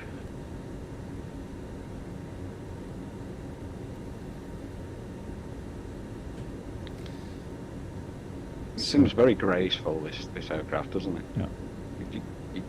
What's it like in real life? Does it feel It's heavy. heavier? Yeah, it is. It does feel like a big plane, which is kind of cool. So we've got the S speed there, Yeah. but we've got to watch green dot. Are we okay to go Exactly. So if you are Flap zero. above the S speed, increasing speed, you can go flap 0. Yeah. flap 0, please? Roger that. Speed is Yeah. checked. Flaps I've been told 0. 0. I've been told by Mark, just say it. Don't say please. Thank you. Yeah, it's Is one of that those. the aviation But the thing thing? is, if you watch aviation videos, so cockpit recordings, very often you hear these polite kind of conversations, like gear up, please, flaps 0, please. It's okay. It's nothing. It's not wrong. 1,000 feet to go. It's not wrong, but it's not necessary either, right? Your colleague should not feel, feel that you're being impolite by just saying gear up, flap 0, because these are commands, all right? Okay, so now we're going to get clearance, climb flat level 180, Now I can see Right, that you're flying manually, so I'll dial in 180. Yep. So now you have to tell me which modes you want for the climb. I would like managed climb, please. 180. Okay, so push Alt, Push. giving because Yep, thrust, climb. Exactly. So we kind of say, you would tell me which button to push. It's kind of weird, isn't it? I mean, because managed climb, both of us know what managed climb means, but it's actually the command would be push Alt. Ah, right. Okay. So you could say pull Alt, because that then means open climb. Right. Okay. So that's new again. Yeah, that's one of the weird things with Airbus. Is that to get shut of ambiguity? Exactly. So that's just to kind of make sure that both pilots understand or are trying to avoid confusion, on the modes, etc. Because it's easier if you say push Alt, then I know what you mean, right? Oh, there's an Alt button, and he wants me to push it. Okay, I'll push it. And if you say pull Alt, oh, okay, here's your Alt button, I'll pull it, right? Mm-hmm. If you say managed climb, then I'm like, oh, hang on, managed. I'm new to the aircraft. Is that push or pull, right? So that's the idea behind it. Okay, right.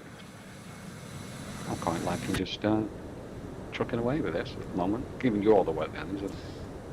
Yeah, so the only thing is, so we can't start the service really. I mean, you could theoretically say seatbelts off. Yeah. And then I would say, Captain, you're still flying manually. You sure? Ted, we're counting on you. Okay, so I can trust you. All right, I'll go seatbelts off then. Yeah, trust me, smooth as butter. There you go. All right. So he's enjoying every minute today, flying manually. Point and shoot. There we go. So looking good. 8 minutes after departure, and I can see currently it says estimate at 10:08, so about 50 minutes from now. With a possible shortcut, obviously. Sure. Make a bit of time. Yeah. So let me have a look at the terrain situation here. I'm going to turn a polo, and then we're going to turn more westbound.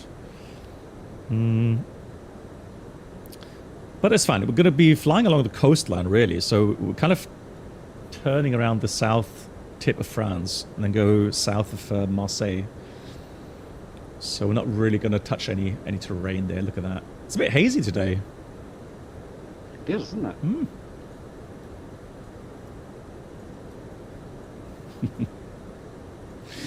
Right. Yeah, cool. Okay, so I'm happy that we got the trim situation fixed. Fantastic. Yeah, so what else about, I was saying that initially before the stream, I was talking to Ted about the fun stuff flying. Oh, there we go, 1,000 feet to go. All right, let's continue climb. Flight level 300. Okay. So and continue with, was it Alt push? Well, there's no change, right? So it's still it's still the same. Oh, yeah, it's not caught it, has it? Yeah, so all you're going to say now is flight level 300 blue. Yep. So, blue flight level 300. Exactly. Okay. So that way I know that you've got your, it's synced up correctly and you're climbing, as it should be. Right, there we go. Yeah, I've got that now. Yeah, because it hasn't captured the altitude, had it? Yep. So that's why it continues. Exactly. Yeah, so I was saying initially, in these modern jets, which are built for two pilots at least, right? So they're coming from like 35 years ago, where CRM was born, so crew resource management was born as a new concept because of accidents that happened, and the investigations found out that for some reason the crews didn't perform together as they should have done, and it can have many different reasons, right? It can have mostly kind of interpersonal reasons, meaning that the captain was the captain, right? And the captain would say, the seat that you're sitting on used to be the seat where I lay my hat, right? It's just the captain would do everything, right? and the first officer literally was just there to watch and learn, right, and just don't touch anything, right. Wow. But as these aircraft became more and more complex, and it required really two people working together efficiently to produce a safe flight, things had to change. And as that especially came true as the flight engineers left the cockpit, right? So the cockpit designs were made without flight engineer stations, meaning that a lot of things that the flight engineer used to do was then being forced onto the pilots themselves, right? Yes, of course, we had new systems telling us with these system displays, automation, and reduce the workload that way, but still, it was more things to do for the pilots. So again, they had to learn to efficiently work together. Now, a big thing, interpersonal-wise, is the hierarchy, right? Captain to first officer. And why is that important? Well, it's important to have a hierarchy where, yes, of course, everyone knows who's the captain, and the captain has the final say.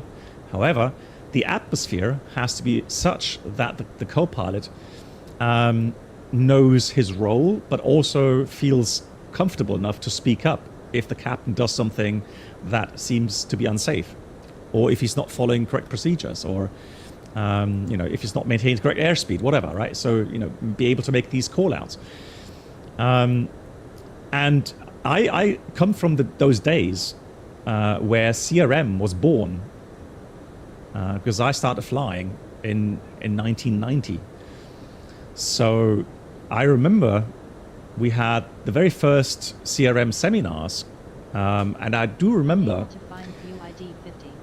the old captain sitting there, arms crossed, asking the moderator, "What the hell am I doing here? What kind of clown or circus is this here? I don't need to be told how I'm supposed to work or communicate." So a lot of them were actually quite anti-CRM. They did just not want to accept changes coming in the way that we work in the flight deck. Not everyone, but there were a couple of these characters that feared they lose control, or they lose authority because of that new concept, which was stupid to think that. But back then they were really skeptical. All right. Autopilot 1. Perfect. Checked.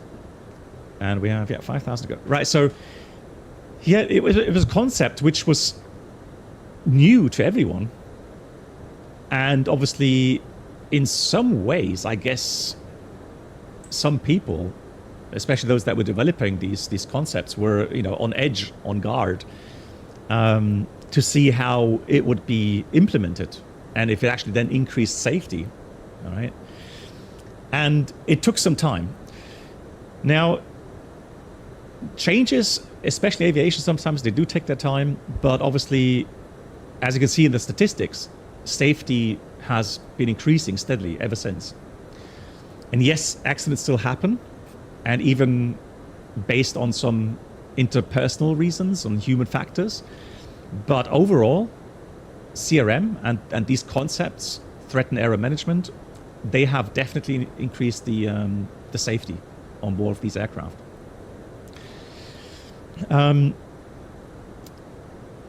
In normal operations, so something we're doing right now, you can see it's very relaxed, isn't it?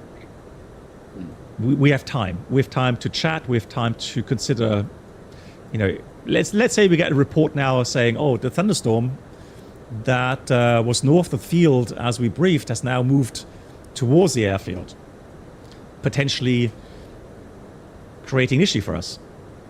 Now, we're two pilots. Each of us has their dedicated role. So you would say to me, hey, I'll tell you what, Oliver, can you get the weather? Right? So I would say, yeah, sure. I'll do that. So it's strict kind of, duties regarding pilot flying and pilot monitoring. And everyone knows their SOPs, so standard operating procedures, or at least they should do, right? So as long as everyone is acting in accordance with the SOPs, there will be no confusion. It's going to be a very efficient way to work together. But that has to be learned. right? And that's why you have a long period of training, so that these pilots get up to the point where they are working efficiently together. And the cool thing then is, 2,000 feet ago, the cool thing then is that you could put two people together, captain, first officer, that have never flown before. They will come together in the briefing room.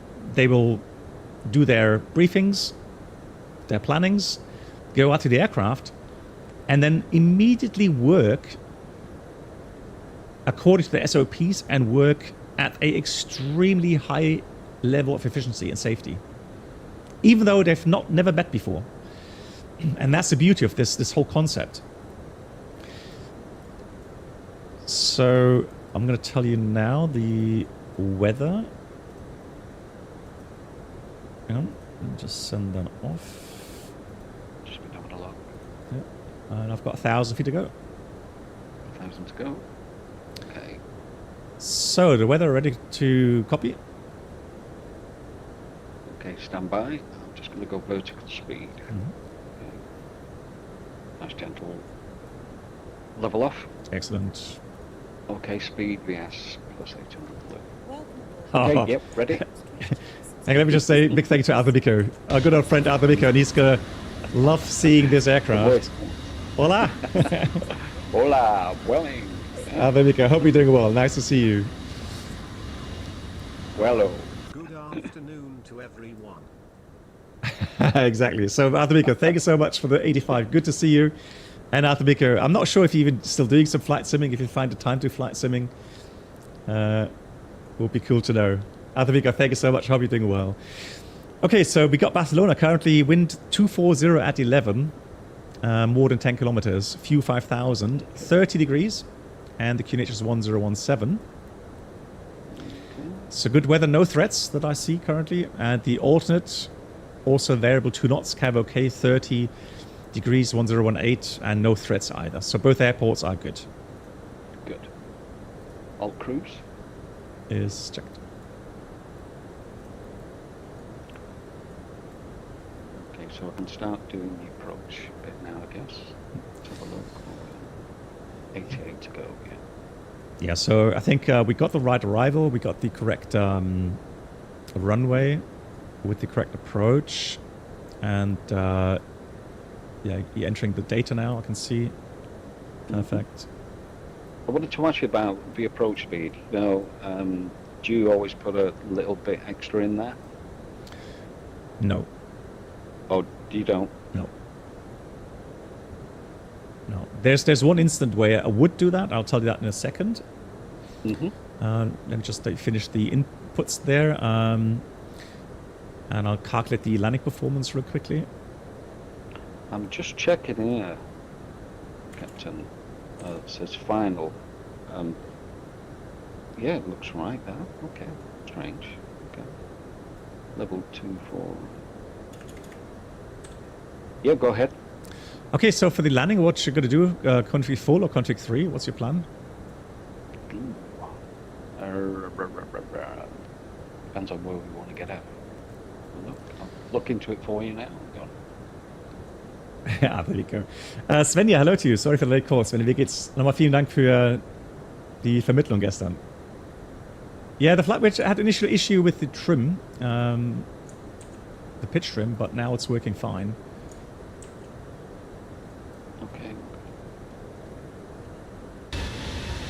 Is the 321 category D, or is it still a C? It's a still C. Still C. Yeah. Okay.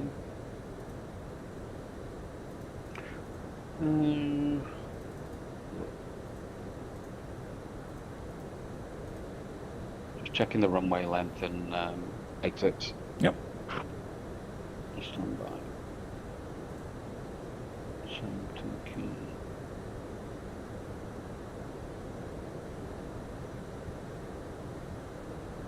Yeah, I think we'll go flat full. Okay. We'll aim for Romeo 4. Happy with that. So plan landing performance with flat full, air conditioning on. Part of the approach is normal. brake. We'll go with. I'll just compute low. You don't have to go with that, but just going low. Yes. So I'm getting a predicted landing distance of about 1,900 meters. Required is 1,300 plus 15%, round about. Let's make it 1,500 meters with autobrake low. So that's Okay, compute. that's not too bad. Yeah, I'm getting the same value. Okay, auto brake low. So I know that in Barcelona they do want to have you exit somewhere particular. And let me just check the ground chart here.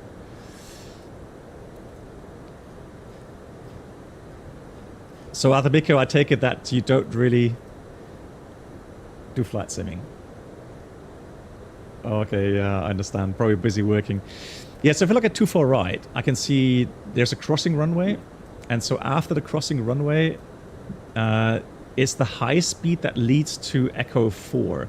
And I think it's called Romeo 5. Is the taxiway left off. And Romeo 5 is about 1,700 meters. So if we don't flare for too long, we could get that. Now, if we missed Romeo 5, it's no problem. We'll take Romeo 6 and taxi back. Yeah, my bad. It should have been Romeo 5. I could have mentioned instead of Romeo 4. That would have been an eek turn. Yeah, no worries. Yeah.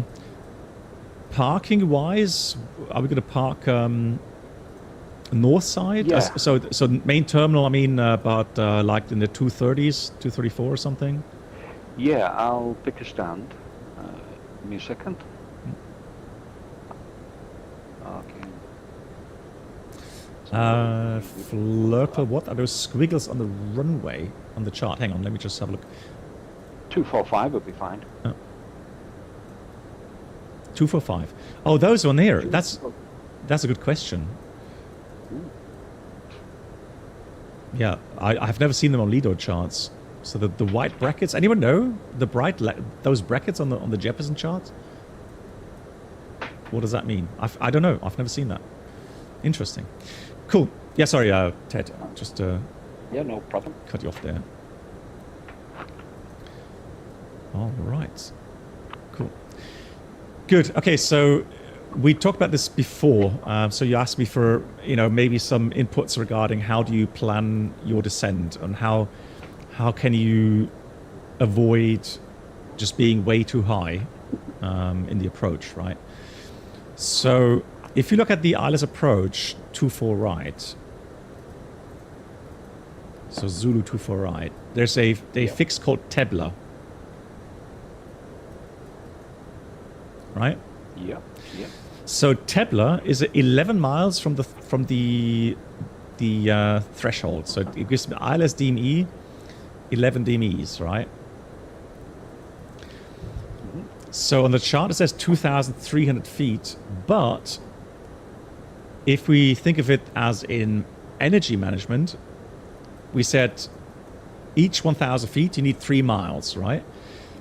Yep. So let's say 11 miles, that's 3,300 feet. I'll round it down to 3,000, make it simple, right? So so if I want to be on the glide at Tebla at 3,000 feet, then I should have at least config 1.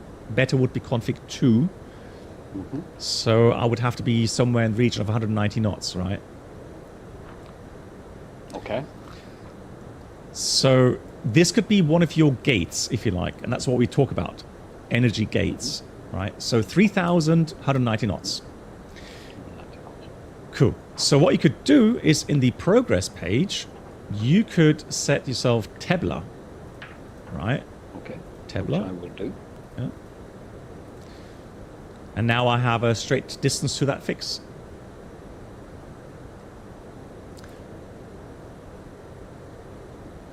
Okay. Yeah. Okay. Okay, Aviamar. Thanks. I'll get to that in a second. Yeah. Okay. So Tebla. That's one way of doing it, right?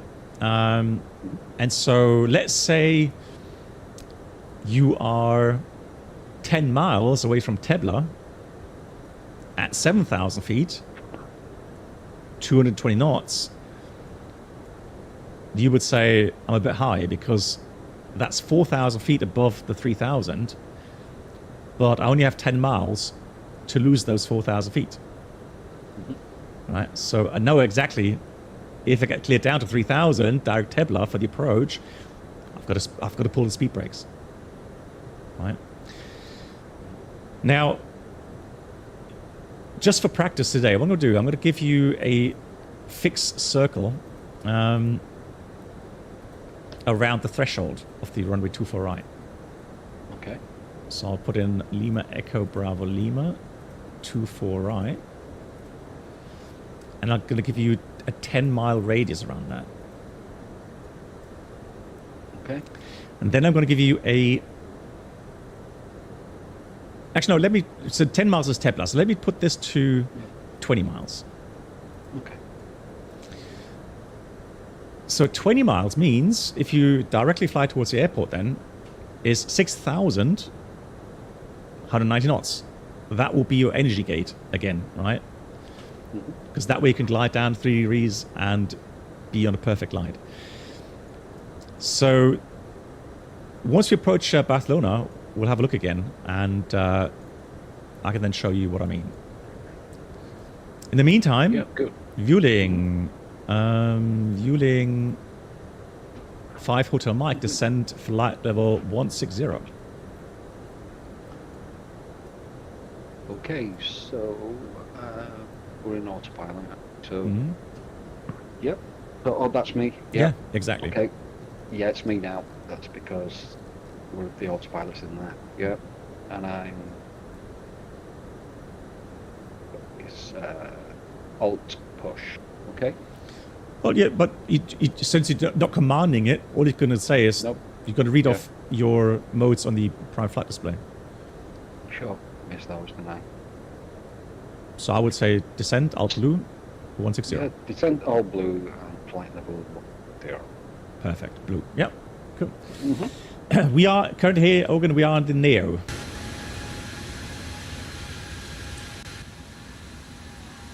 Say again?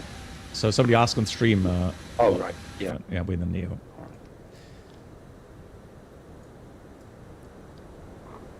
right. I know, Arthur, we talked about that. Somebody says Vueling. I said Vueling. I don't know how to pronounce it. And Arthur, you should know. I mean, you're Spanish, so. I say, I think it's Welling. Welling. Welling. Oh, yeah. Welling. Welling. All right. Yeah. Welling. Anyways, so landing performance, we talked about that. So you're going to go config full auto brake low, was it? No, correct, yeah. Okay, so. Would I set the auto brake low? Yeah, you will set it. Yeah, it's your item there. Yeah. Okay, well, I'm just pointing at the screen, that's not going to help us. Perfect. So I will check your entries that you made. Performance.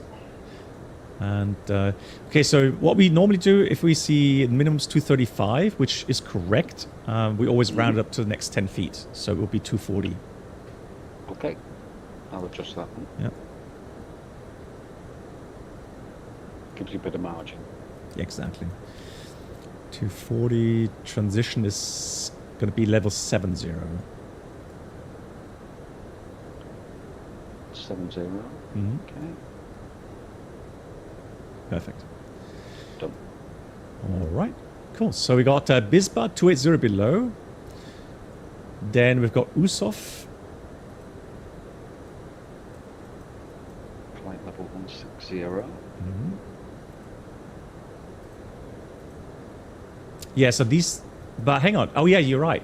Yeah, that's what I'm seeing as well now. So, Aviamar, you're correct. So these brackets are the changeover for the frequencies. So the ground areas makes sense because now on this chart we have it on the terminal as well. So that's a different frequency for the ground. Yeah. So it's just weird that it's actually on the runway. So again, I've never seen that. Cool.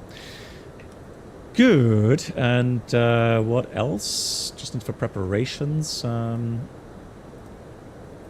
So we did say it's the Bispa to Whiskey arrival. Just checking the limitations. So we got Bispa max to 8 knots below 250. Correct. Then we've got Usov above level 160. Yep. Correct. Then we've got Xamur 250 knots, 100 below. Correct. Yep. And then we've got Lesba 4,000 above. Yep. Button above. Okay. Cool.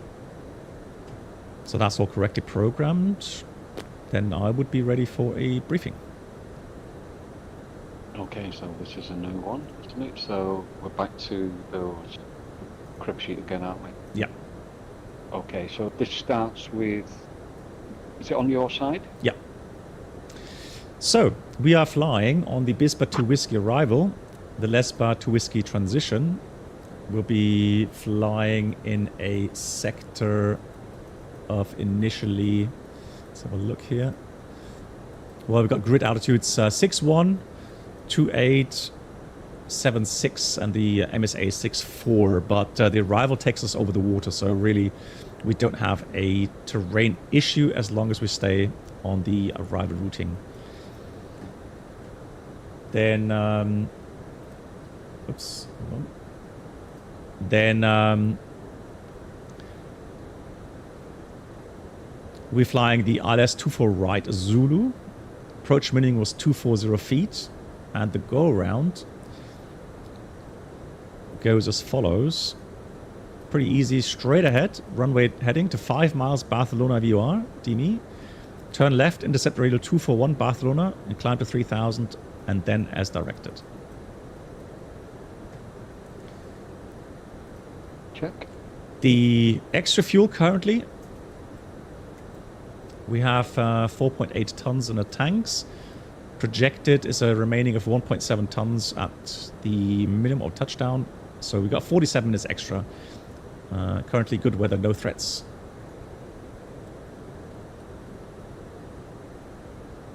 And that's all from my side.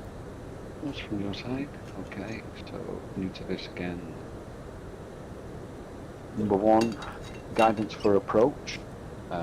That would be the ILS. Would that be correct? ILS, with flight directors or raw data is what the guidance is. Oh, yeah, okay, so it'll be flight directors. Mm-hmm. Landing flap setting will be flaps full. Yep. Stop margin, we discussed earlier, we've got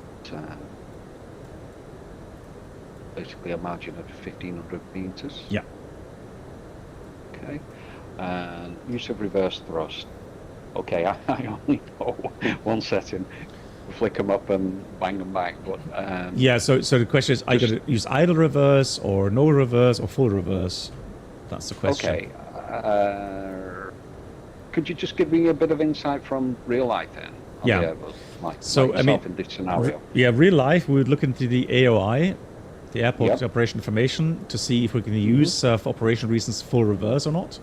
Because very often they say for noise abatement, idle reverse only, unless operationally necessary to use more than idle reverse.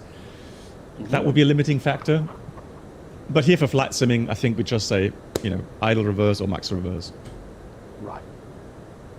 Okay, we'll go with idle reverse, and then we can always put a bit more on count. Well, we've got the brakes as well, haven't we? Yeah. Sounds good. Use of auto brakes, going and calculated auto brake low for the landing. Mm-hmm. Plan runway exit is Romeo 5, we discussed. To the left, to the left. And the hotspots for taxiing, there are, just pull up the ground charts. Here we go. Yeah, on the taxiing with a hotspot, it's just south actually of the parking spot, so I consider that we're okay. Yeah, so it says hotspot for caution, possible disorientation area, special attention to markings and ATC instructions. So. Okay. Right, we'll be coming in just above that, won't we? Off Go 3. Yep. Right, so back to that. What else have we covered? special operations. Okay, could you give me some insight on this again? Well, it's what's special for today. I don't see, but systems are working. It's a normal ILS approach. There's no steeper than normal glide slope. There's no offset to the final course. The runway slope is not unusual. Weather is good. So I don't see any specials. Threats, again, we're near the seaside. Birds could be a threat. Indeed. But apart from that, I don't see anything else being special. So nothing that we would have to mitigate, no. No, okay. And non-standard operations, anything there from yourself? Yeah, nothing in my Nothing. So nothing, that's, absolutely nothing. That's us, threat mitigation done, I think. Are we're happy? No. Yeah, happy. Okay, so Wuling. Oh, God. Oh, now that Arthur Baker's watching. So 5 Hotel Mike, descend flight level 100. Okay. So go here. Flight level. So here we go. Right. Yeah, and you would say? That's continued. I would say, well, I've no FMAs on that, apart from, I'm just going with descent now. We're descending flight level 100, but at the moment we're on restriction flight level 160. Yeah, so the call out will be descent alt magenta 160. Yeah. So you would see, so alt magenta and 160. Yeah, okay, descent alt magenta 160. Yeah, and then once we pass the next waypoint, it'll change. And then when the FMA changes, you have to call it out. Read it. Yeah. Right. Okay. So right, we've got a question from Zamo. Zamo, quick question. I'm a pilot monitoring, and I see the pilot flying messing up his energy management. Should I speak up? Yes, good question. So Zamo, I thank you for your question. It's a difficult one to deal with. I mean, especially for us captains. So, you know, let's say you're very experienced, yeah. So you're flying with someone who's not so experienced, and the question is then, okay, when do I intervene? How much leeway do I give him or her before I step in and say something, right? Because what you don't want to do, you don't want to fly the aircraft even though you're pilot monitoring. Okay, so you know you have to give the pilot flying the chance to correct, to actually see what's going on, and then to correct him or herself, right? Now, so what I would say is there is a certain buffer that you can give yourself, and usually that is in a form of a funnel. So imagine now the vertical profile here as we are descending, okay, on the arrival. Right, so we are, where's my arrival chart? Here it is. So we're on the arrival. Now, currently, of course, you know, it's managed anyways, right? We're restricted. But let's say we're going to get something now which, you know, is not uncommon. So Wuling, 5 Hotel Mike, dive Tebler, and descend 5,000 feet.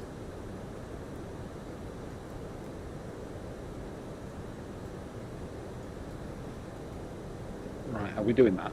Yeah, yes, we are. That's a clearance. Oh, right, okay. Direct Tebler. I just thought you were giving an example. No, we're doing it. So, direct Tebler, descend 5,000 feet. Okay. So, direct Tebler.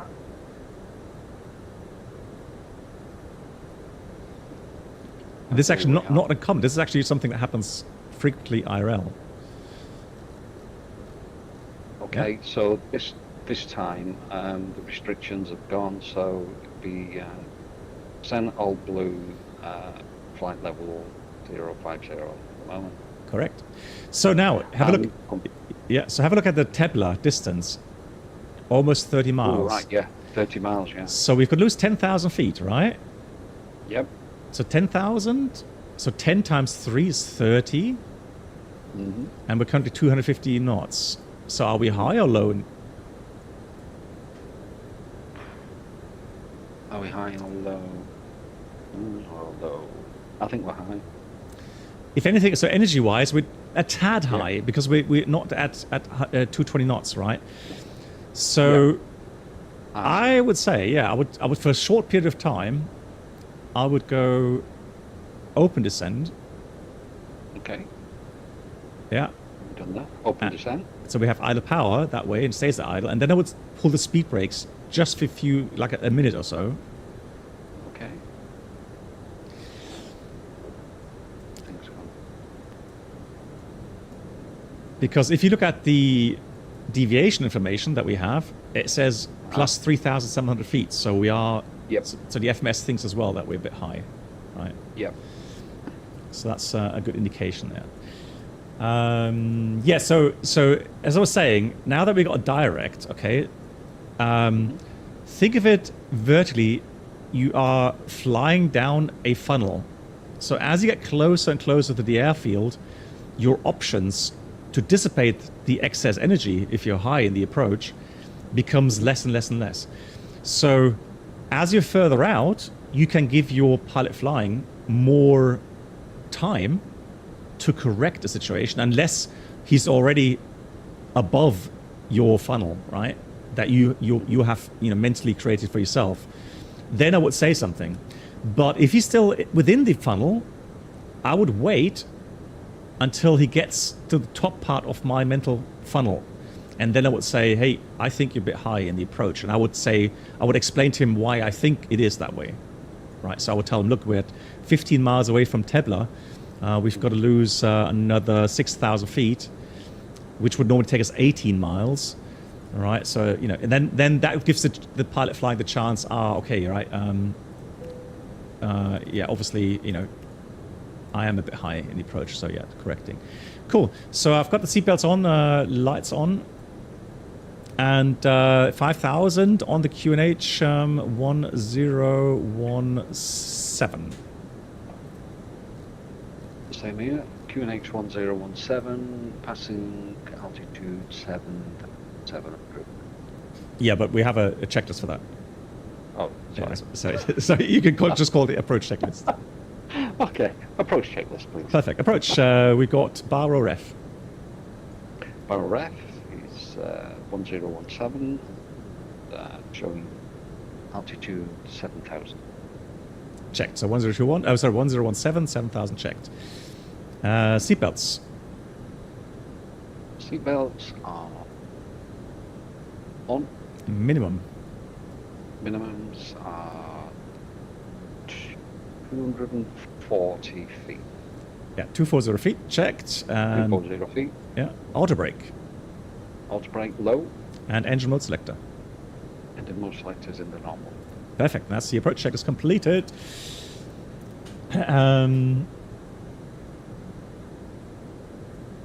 So Samo, that's one of the things you have to kind of learn as well. Find a balance.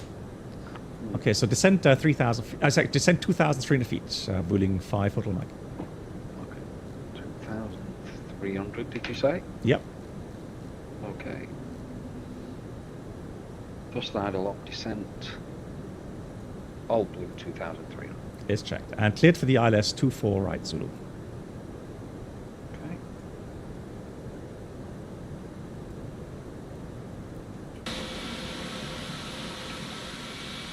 Let's go in approach.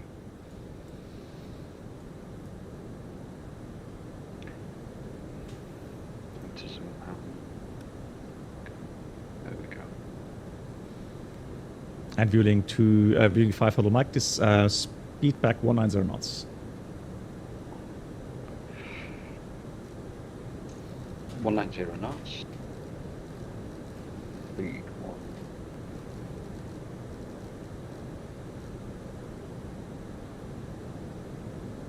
So speed brakes helping as well. Mm-hmm. So I think we should be going flat 1, won't we? So is this yours or mine? Well, you command and I set. Autopilot said. Yeah, okay, set flat 1, please. Okay, so speed is checked, and I think we're good with the speed brakes now. Flaps on. Yep. Okay. Thank you. Speed brakes are going away.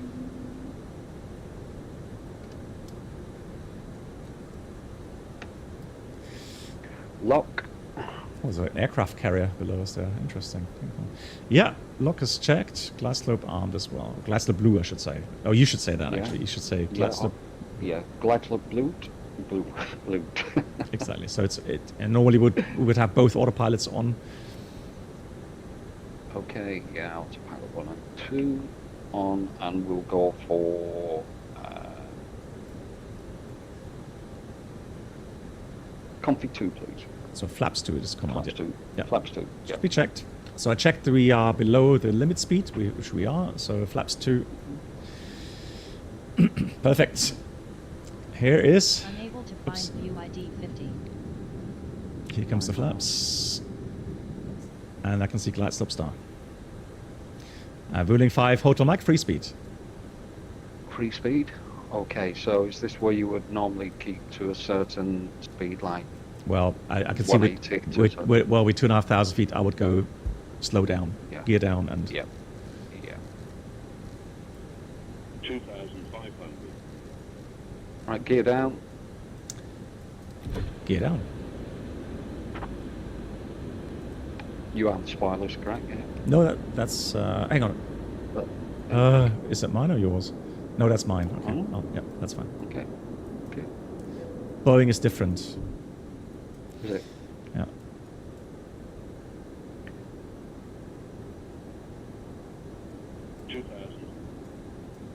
Lovely. Runway in sight. Yeah. Let's continue configuring. Yeah. Yep. Okay. Flaps 3. Yeah. And you can go speed managed maybe. Speed check. Yeah. Speed manage now. Yeah. Flaps 3. Okay. So the wind is 240 at 11, runway 24 right, clear to land. Clear to land. Hey Josh, nice to see you.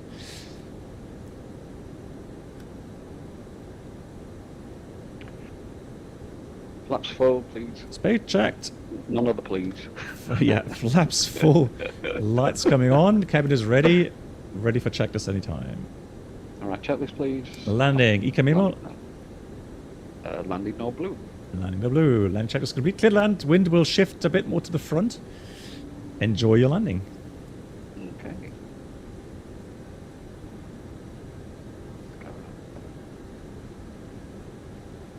Let's go. 1,000. Pulls out. Autopilot's out. Yeah. Scones, I've seen your message. Your question, I will answer that after landing, okay? Regarding energy management. Thank you for the question.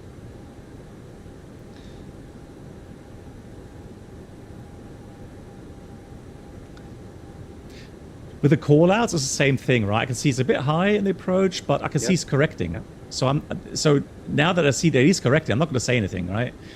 So I would only call it out if we were like 1 dot high, and he's not taking the proper action. I would say 1 dot high, right? But otherwise, don't keep saying, "Oh, you're half a dot high."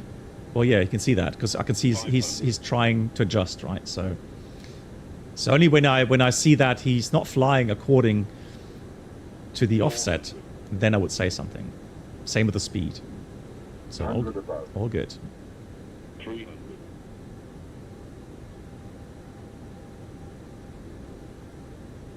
Minimum. To Me. you. Thank you. 200.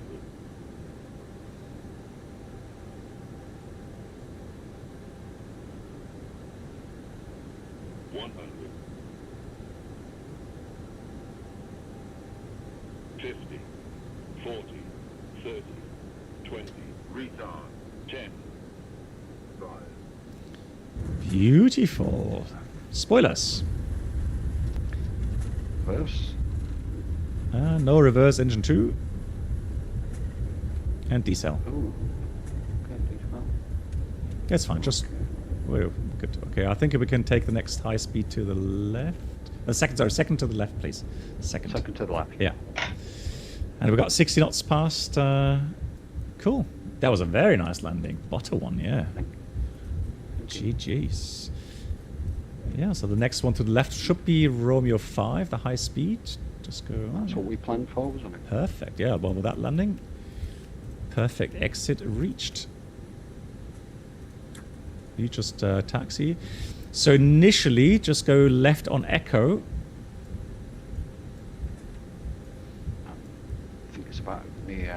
3, isn't it? Where we- Just, yeah, left echo, perfect. And then he was saying something with 2-4 something gates. I think it was it 245? 245. Let me check. Yeah, okay, that's right. Okay, so the echo. So we're gonna go echo, and then 245. Yeah, okay. So that means we're gonna go slightly via Lima. So the next one to the right. And I'll Do this one here. Yeah, and I'll do the after landings. After landing checklist complete. Okay. Get those 245. There we go. Perfect. Insights. Lights off. APU starting.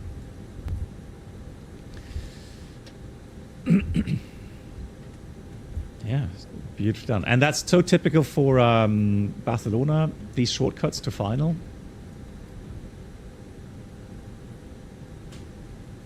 And then the first thing is look at your current altitude, your gate that you've set yourself, and just make sure, get speed brakes out if necessary. Right, forgot the upper flaps coming The up. flaps are still showing down for me. I wonder why.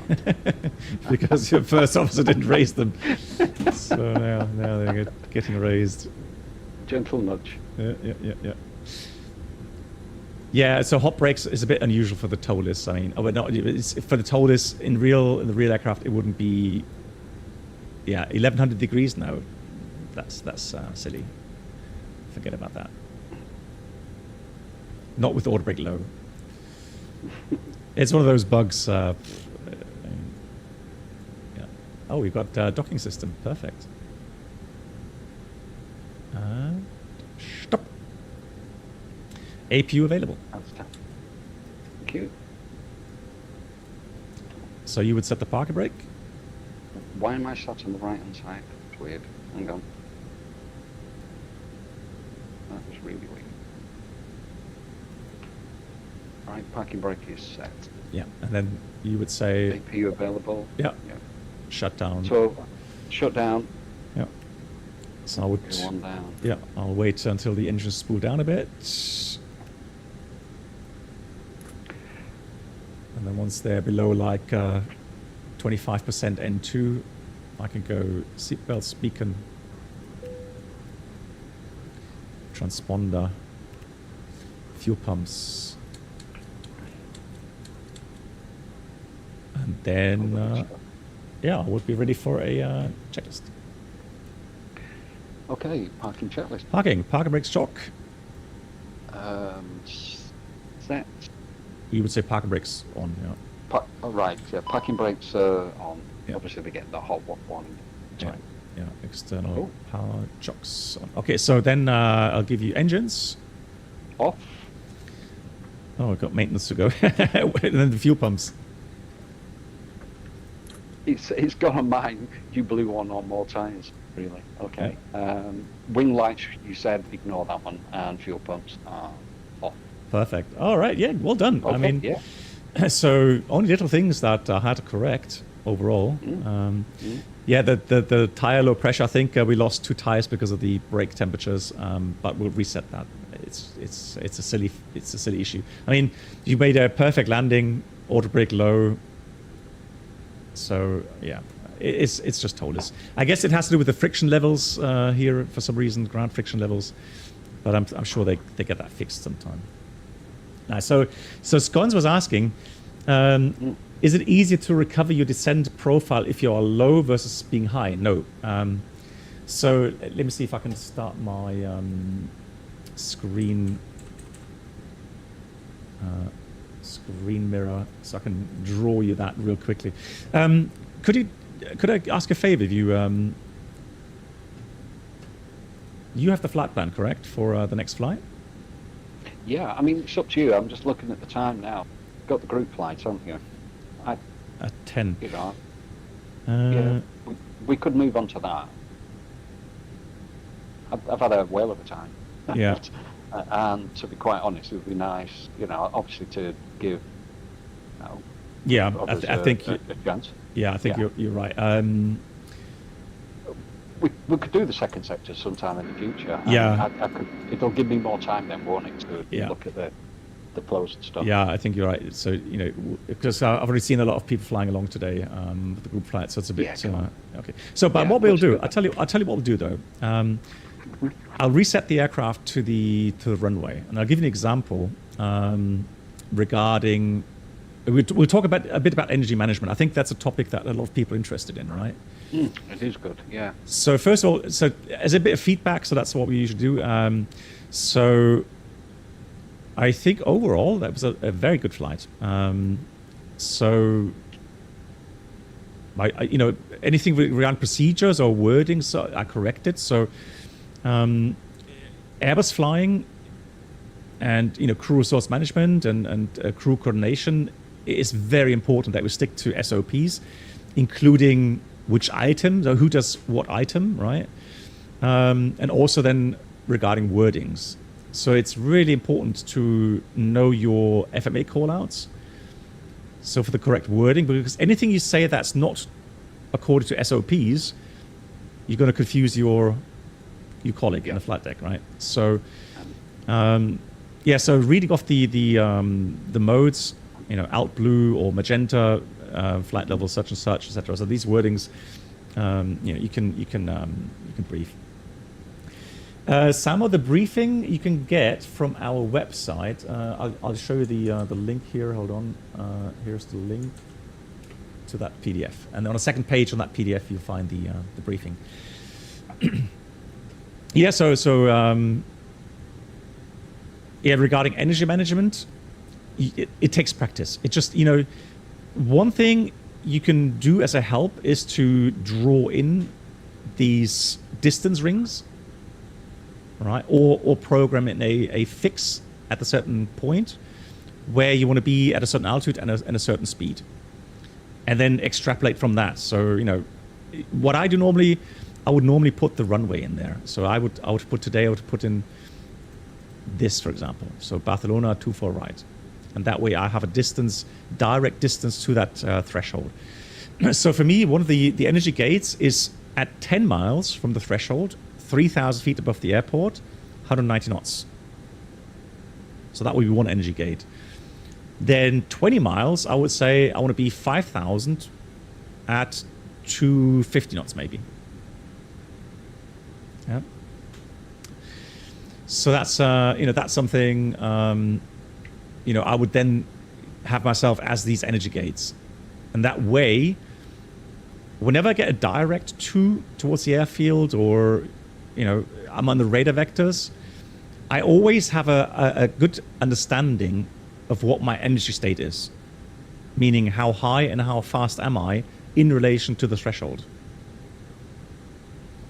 So when you do that on every flight, you will become much better in anticipating, you know, your energy level going forward, and then you will have less of these issues where you're going to be too high, having to do, you know, 360s because you can't get down in time, right? But yeah, but otherwise, you know, very nice flight, Ted. So no, really enjoyed it. So learned so much, and I will rewind and listen to some more of that, take that on board. Okay. Yeah. Grand, thank you. Yeah, so sorry it took so long to get everything set up for the shared flight. And yeah, in the future, I'm also up for, you know, the shared flight in the Toliss 747. You know, but like I said, I've created a Discord chat now where I do you know, take in requests for a shared flight. Because I think that way it's going to be easy for people to get connected to me. And then the thing is that I know some people ask me, do you also do flights, you know, on Microsoft Flight Sim? Now, I know you have your controls, which works okay, but one thing I don't like is to spend too much time trying to troubleshoot, you know, with connection issues.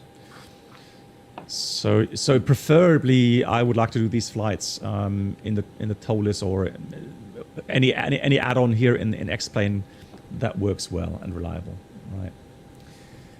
So Yanis, hello to you.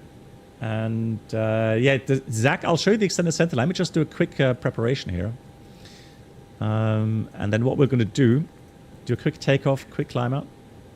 Oh yeah, sorry. You wanna head out, Ted? Yeah, am I all right to just close my sim down? I'll join you back on the channel in a few minutes. Absolutely, absolutely. So once again, thanks for taking part in this shared flight. Well done. Pleasure. And I'll see you soon. Thank you. Well, it must have been the cheapest flying lesson in the world.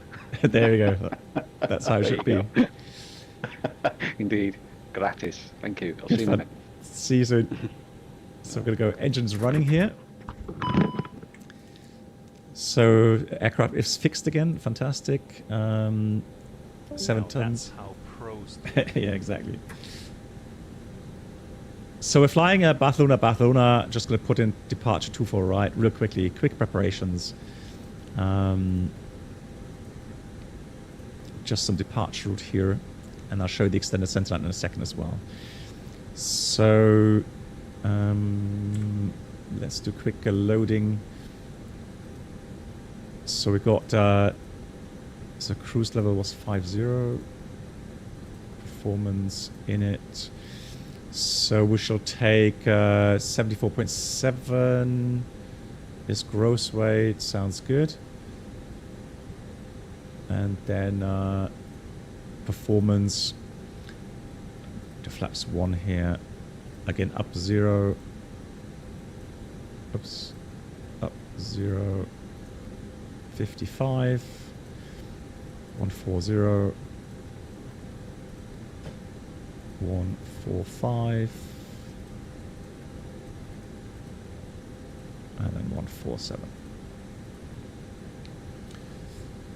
Yeah, so what we're going to do, just a quick takeoff before we do the group flight. Because we did announce it for about an hour from now. So, again, I have a feeling that people are interested in understanding more about the energy management side.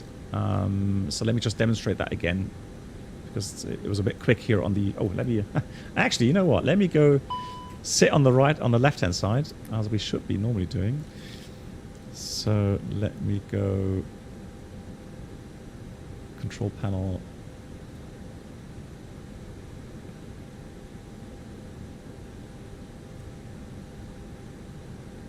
Camera saved.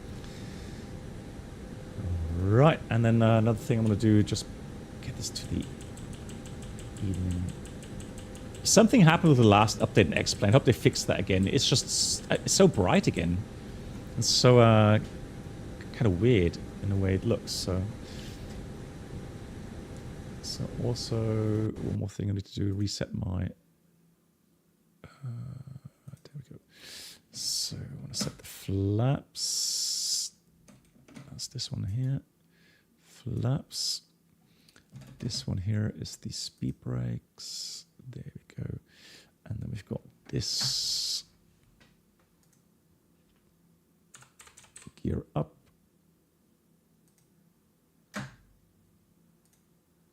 And then this gear down. And then good. All right, so let's go flaps 1.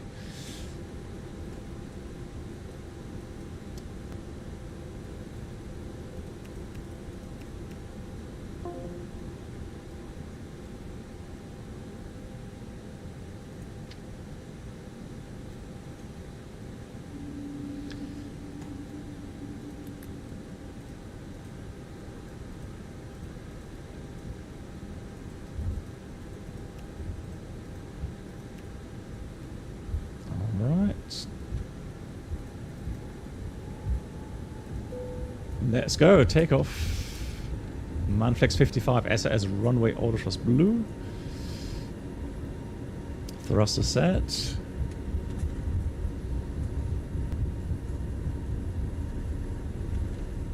$100 knots.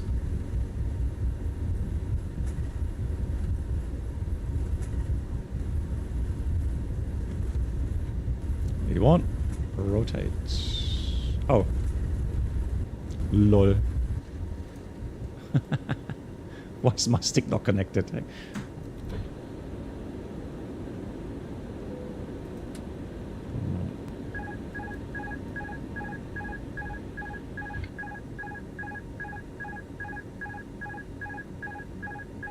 Just a slight issue here. Hang on.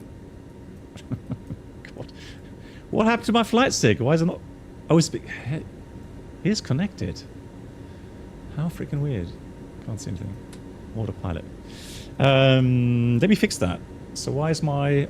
Hold on. Did I disconnect the axes or something? No, pitch roll. It's there. Huh?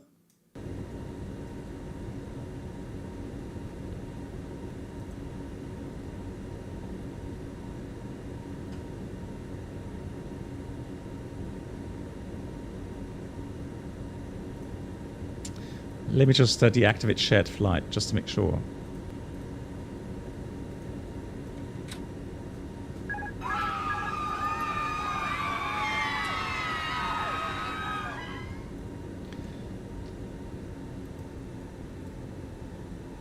So let me go up a bit higher here, and let's go heading. Let's turn left. Let's go 15,000 feet or something.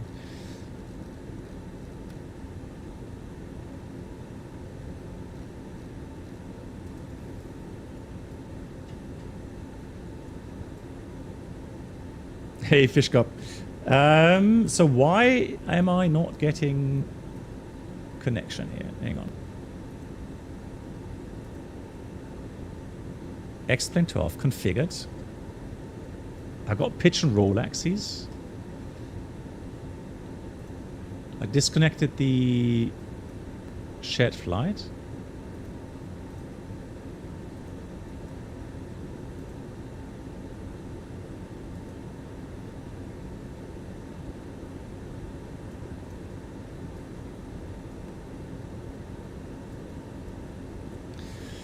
It doesn't matter. For that demonstration purposes, we don't need the flight controls right now. We're not landing. We're just going to do a demo. And then let me just connect my iPad here.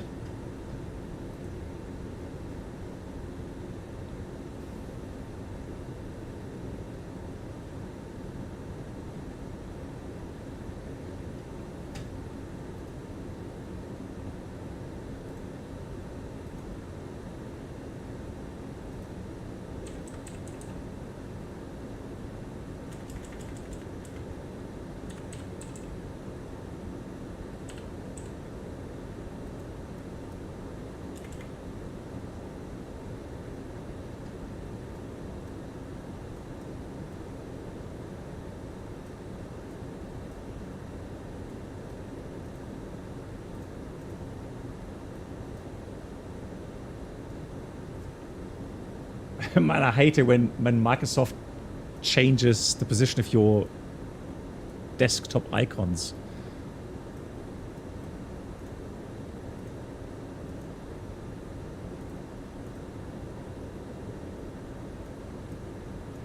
Come on, where did you hide it? Give it to me.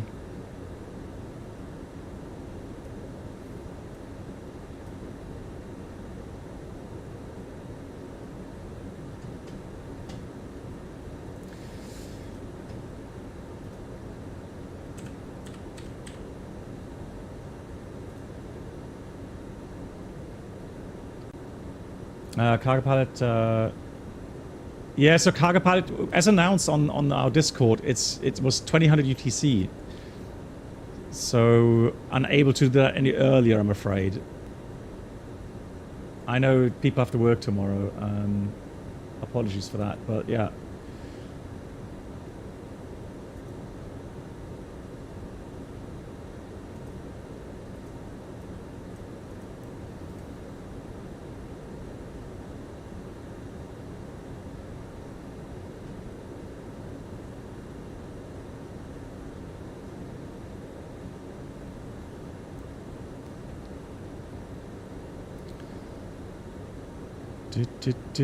So.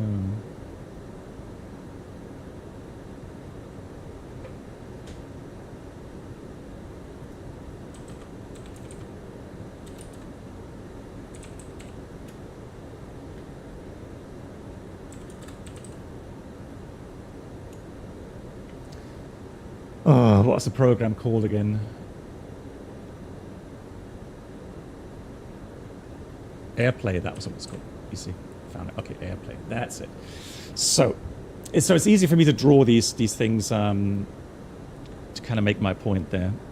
So then let me find a free page.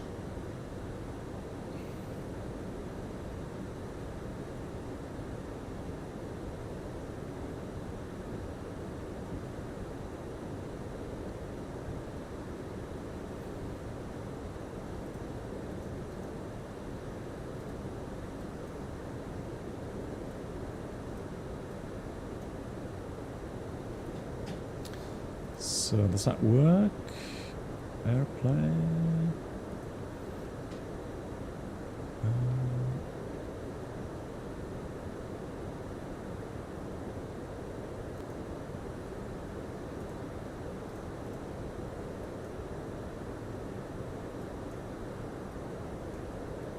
Right, let's see. Can I draw something here now? So there we go.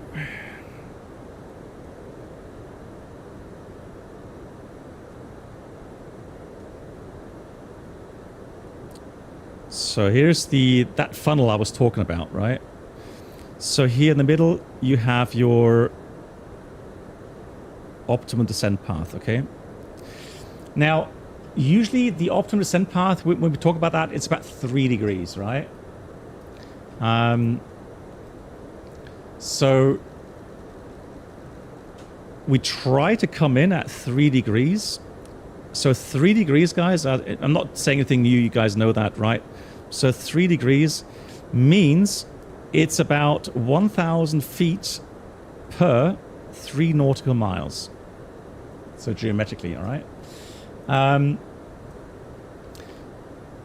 So if you are at 10,000 feet out, right, it's about 30 nautical miles that you need to glide and lose those 10,000 feet at a 3 degree profile, okay? So that's why we kind of set ourselves these gates, so mentally, right, that we fly through in a certain configuration or a certain speed and a certain altitude. So let's say this was 10 nautical miles and this is 20 nautical miles, right? So as we just worked out, optimum path would be 3,000 feet here, 6,000 feet here. Okay? So that's a simple kind of calculation. Now, obviously, if you're flying at 250 knots in clean configuration at this point here, you're going to have a problem, right? Because the aircraft will not slow down on that path if you're clean 250 knots. Then probably not even gear down speed brakes will help you, all right? So it means as you descend towards the airfield, you have to set the configuration, the airspeed, in accordance with your desired energy level.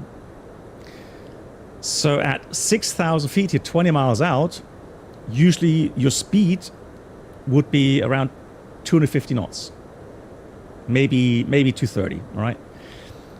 So again, if you plan to be 20 miles 6,000, you are at a too high of an energy state. Makes sense, right? Because it will only make sense to be 6,000 at 20 miles if you have, let's say, config 1 at least and 190 knots. Then you would be able to continue probably idle power and descend on that 3 degree glide path, right?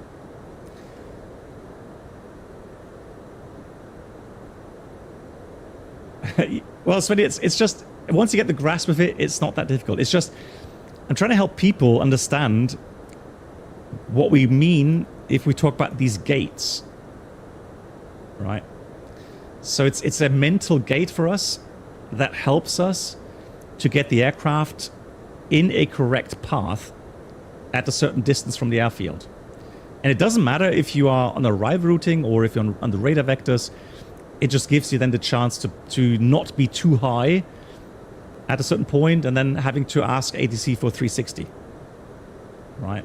Because they're usually, especially flying on events, that they're not really that happy about that, right? So for me, if I'm at speed 250 knots, then I would aim for 5,000 feet at 20 miles.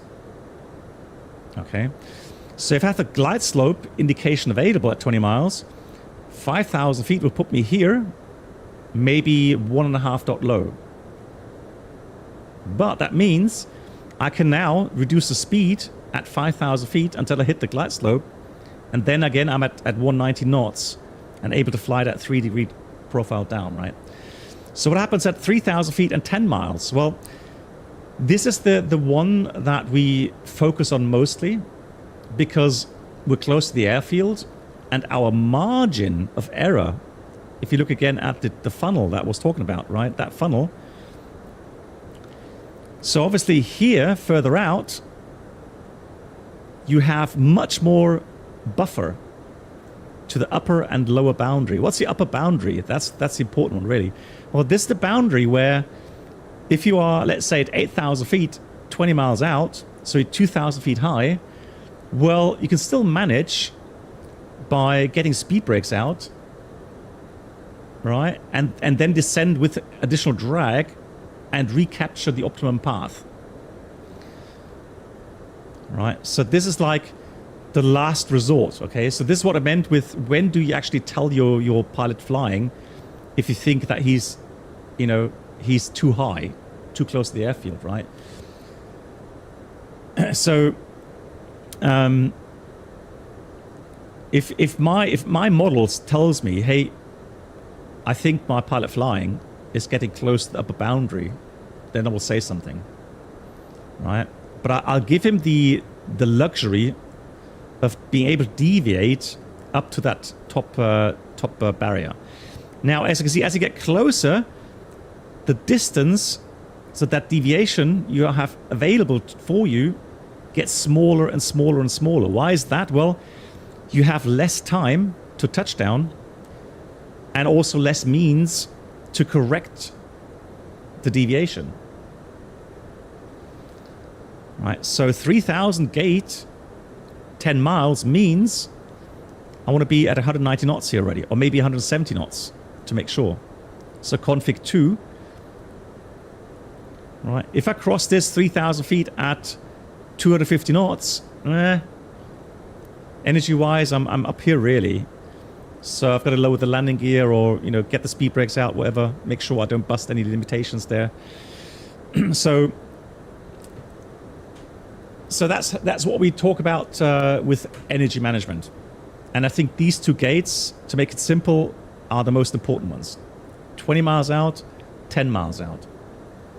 And 10 miles out, 3,000 above the airfield is literally the one you will come across most often. Right. But again, as long as you are within that funnel, you're okay. If you're outside the funnel, well, things become more and more unstable to correct these things, right? It's possible, but it's really more for the more experienced pilots who know what they're doing, right? So let me just enter now the ILS Zulu 24 right. Without any via. And then let me put in Tebla in here to see where we are, how far away we are from Tebla. 29 miles. Okay, I'm still good. Good. All right, so what I'm going to do is I'm going to go direct Tebla. Insert. We're going to fly to that high speed.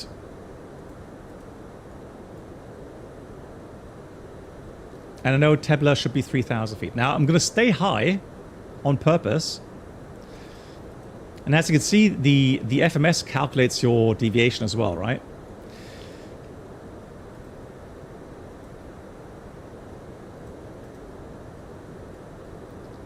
So, again, the gate Tebla. The gate Tebla is here, that gate here. 3,000 feet, 10 miles away, okay? So keep that in mind.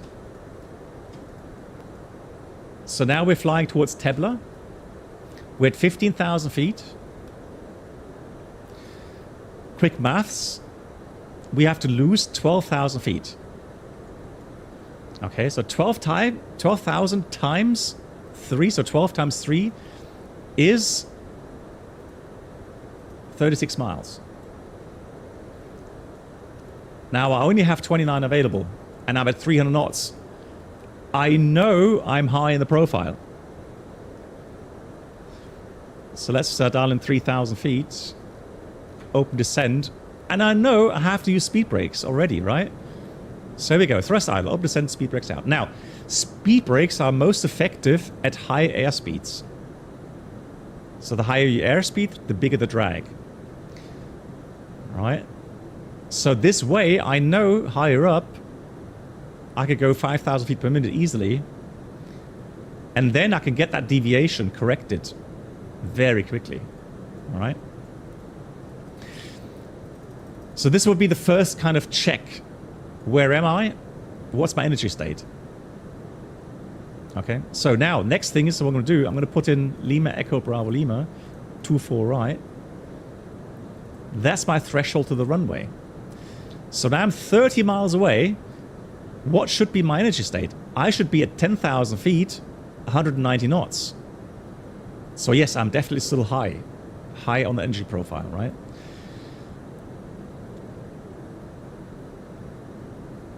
Altitude-wise, so just for the altitude, I'm almost there. I should be at 9,000 feet.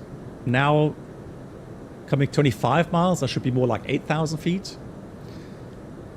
But I'm still fast. So I still have to go and reduce the airspeed, right? So I know still I need lots of speed brakes.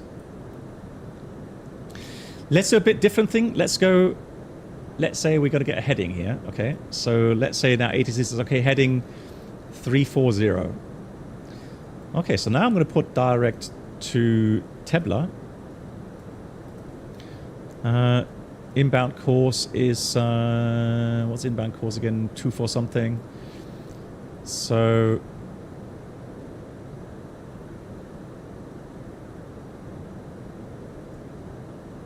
How come it doesn't show me the back course? Hang on. Where's my ILS chart? ILS, oh, there we are. ILS.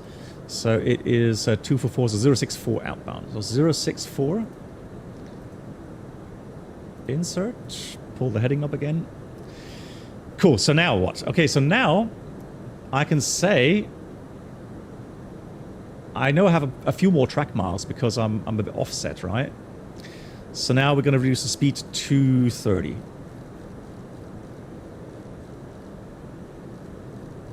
Let's close the speed brakes. Let's dial them.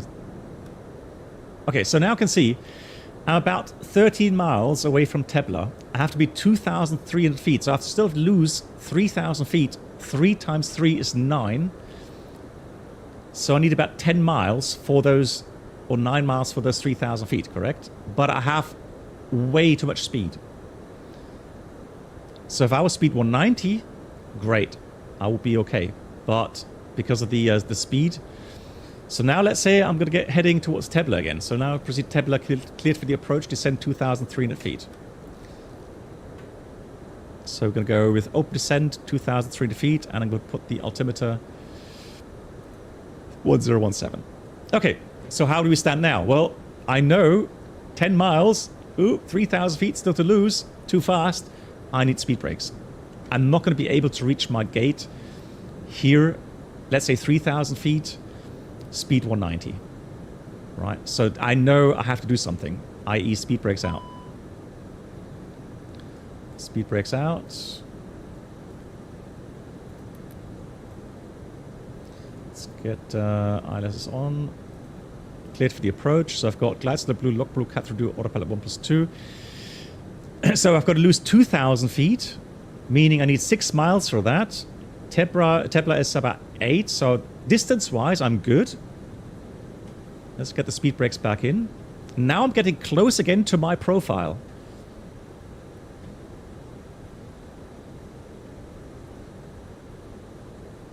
So So I need 6 miles idle power descent, 6 miles for my 2,300 feet. I have 7.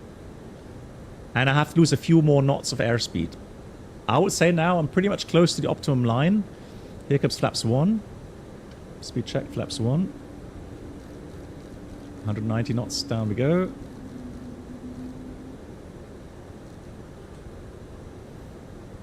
Localizer should come in any second now.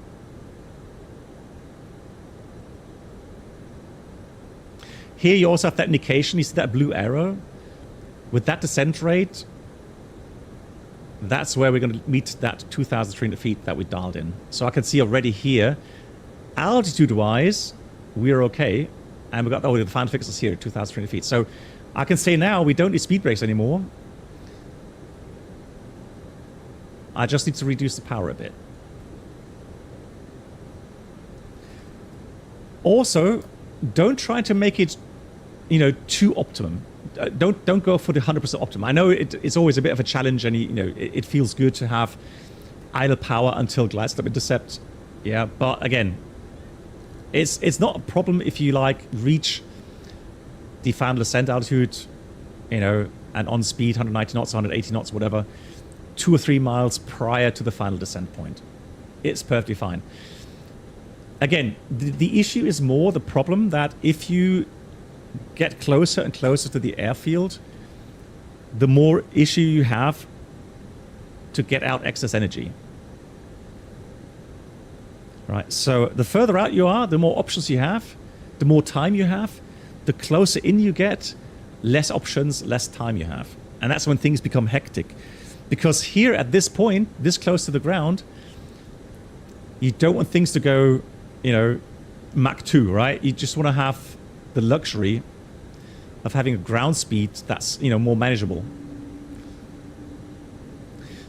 Because trust me, the most accidents and more incidents happen and happened in the past because of unstable approaches.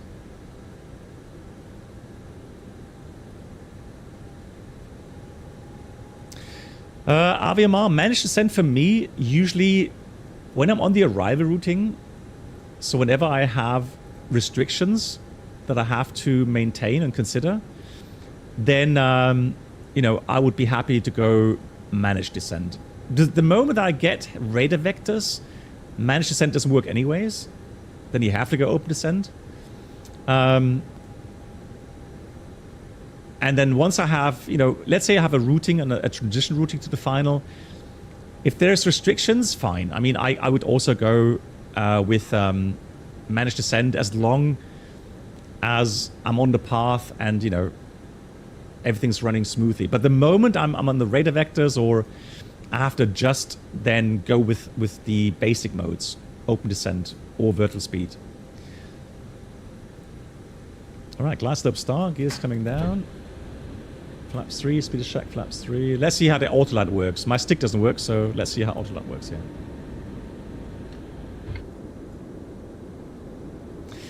Believe me, when you go and train to become a pilot, the fact when you come from a prop aircraft and you go to a jet, the most overwhelming thing at the beginning, obviously, is the speed you're going.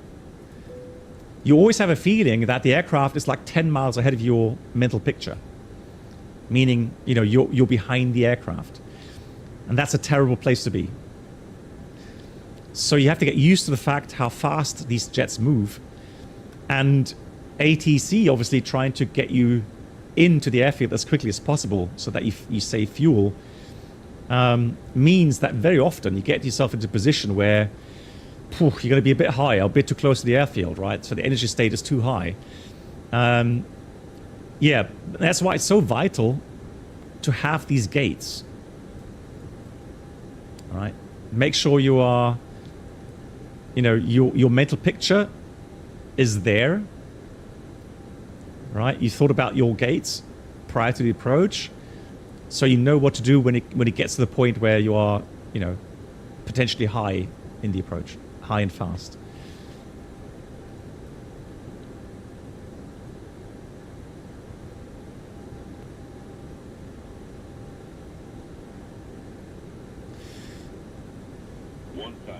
Is checked. Landing checklist completed. Yeah, so any questions regarding that? Is any anything still unclear?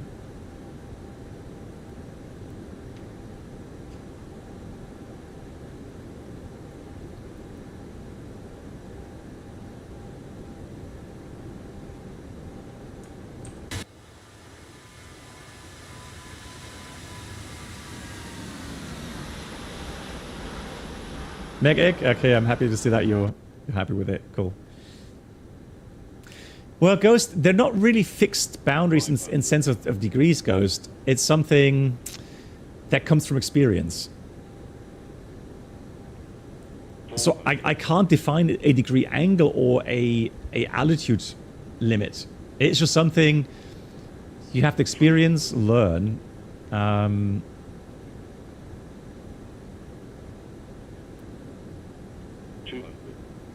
It is heavy, right? Right. This is where we go around now because Ortholand lied. 100. I'm not sure. Let me just continue with that. See what happens. 50. 40. There's flare. 20. 10. Retard. 5. Retard. Right. Got speed brakes. Reverse the green. I don't know why I think because of deviation or something. It just got below the glide path there. Weird. Yeah, but that would have been a go-around IRL. Yeah, but it recovered quite nicely, I agree. Right, let's stop here. Rollout, fantastic. And Fishcop, you got the AB9. Yeah, so how are you fixing that? To your desk, Fishcop?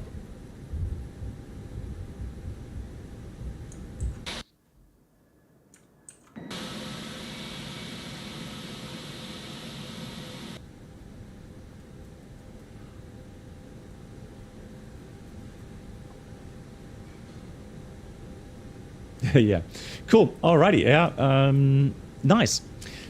Now, again, I have already lots of people that said they want to do a shared flight with me. I think what we'll do is there's going to be a German live stream coming up as well. And I think Aviamar, I think you were the next for the German live stream regarding shared flight, right?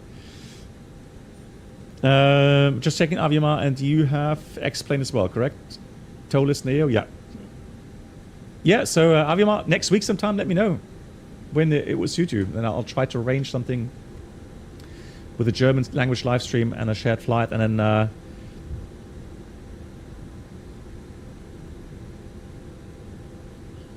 Oh, you don't speak German now? Oh, really? Hang on. Oh, you're right. Okay, so disregard. Okay, English then. Okay, that's fine, Aviamar. So next English shared flight is with you then. And we'll talk about when we can do that. Cool.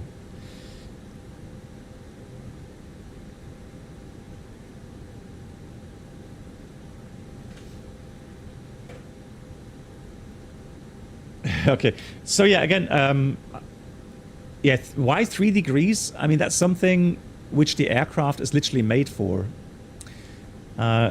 So the way the aircraft is built, right? So the way you have the engine thrust, the drag of the aircraft, it really flies nicely, idle power, on a 3-degree profile, right? Not 100%. So the higher up usually goes a bit steeper, and of course, well, let's say no wind, but on the final, so with the gear down, the flaps 3 or full, that's an A320, you have like 50% N1, 55%, right? It just maintains a nice 3-degree profile. And the idea with the 3-degree profile is, so for each nautical mile, it's about, so to make it simple, 300 feet altitude, right? So for 3 nautical miles, it's approximately 900 feet. Okay, so when I do my visual patterns, you know that I always talk about, you know, I would be at 2 miles, 600 feet. That's how I plan my patterns. So it's the same thing. I kind of set myself gates that I want to fly through with a certain configuration, with a certain airspeed, right? Also be aware, why is that funnel getting smaller? Because of restrictions as well regarding your max descent rate. So you remember, guys, that if we are within 1,000 feet, so let's say here's the ground. So within 1,000 feet of the ground, the max descent rate is 1,000 feet per minute. Right? So between 1,000 and 2,000 feet, the maximum descent rate, according to our SOPs, would be 1,500 feet per minute. Right? Then between 2,000 and 3,000 feet, it's 2,000 feet per minute. Between 3 and 4, it's 3,000, and so on, right? So you can see that as you get closer to the airfield, your options regarding your max descent rate become less. So if you are fast, so let's say you're on the glide, but you're like, you know, clean configuration, well, it's just not going to work. So you're going to, at some point, you're going to reach and you're going to get outside of the top part of your funnel so that you cannot recover that because of the aircraft limitations and the SOP limitations that you have. And these values, these are there because of the stabilization criteria.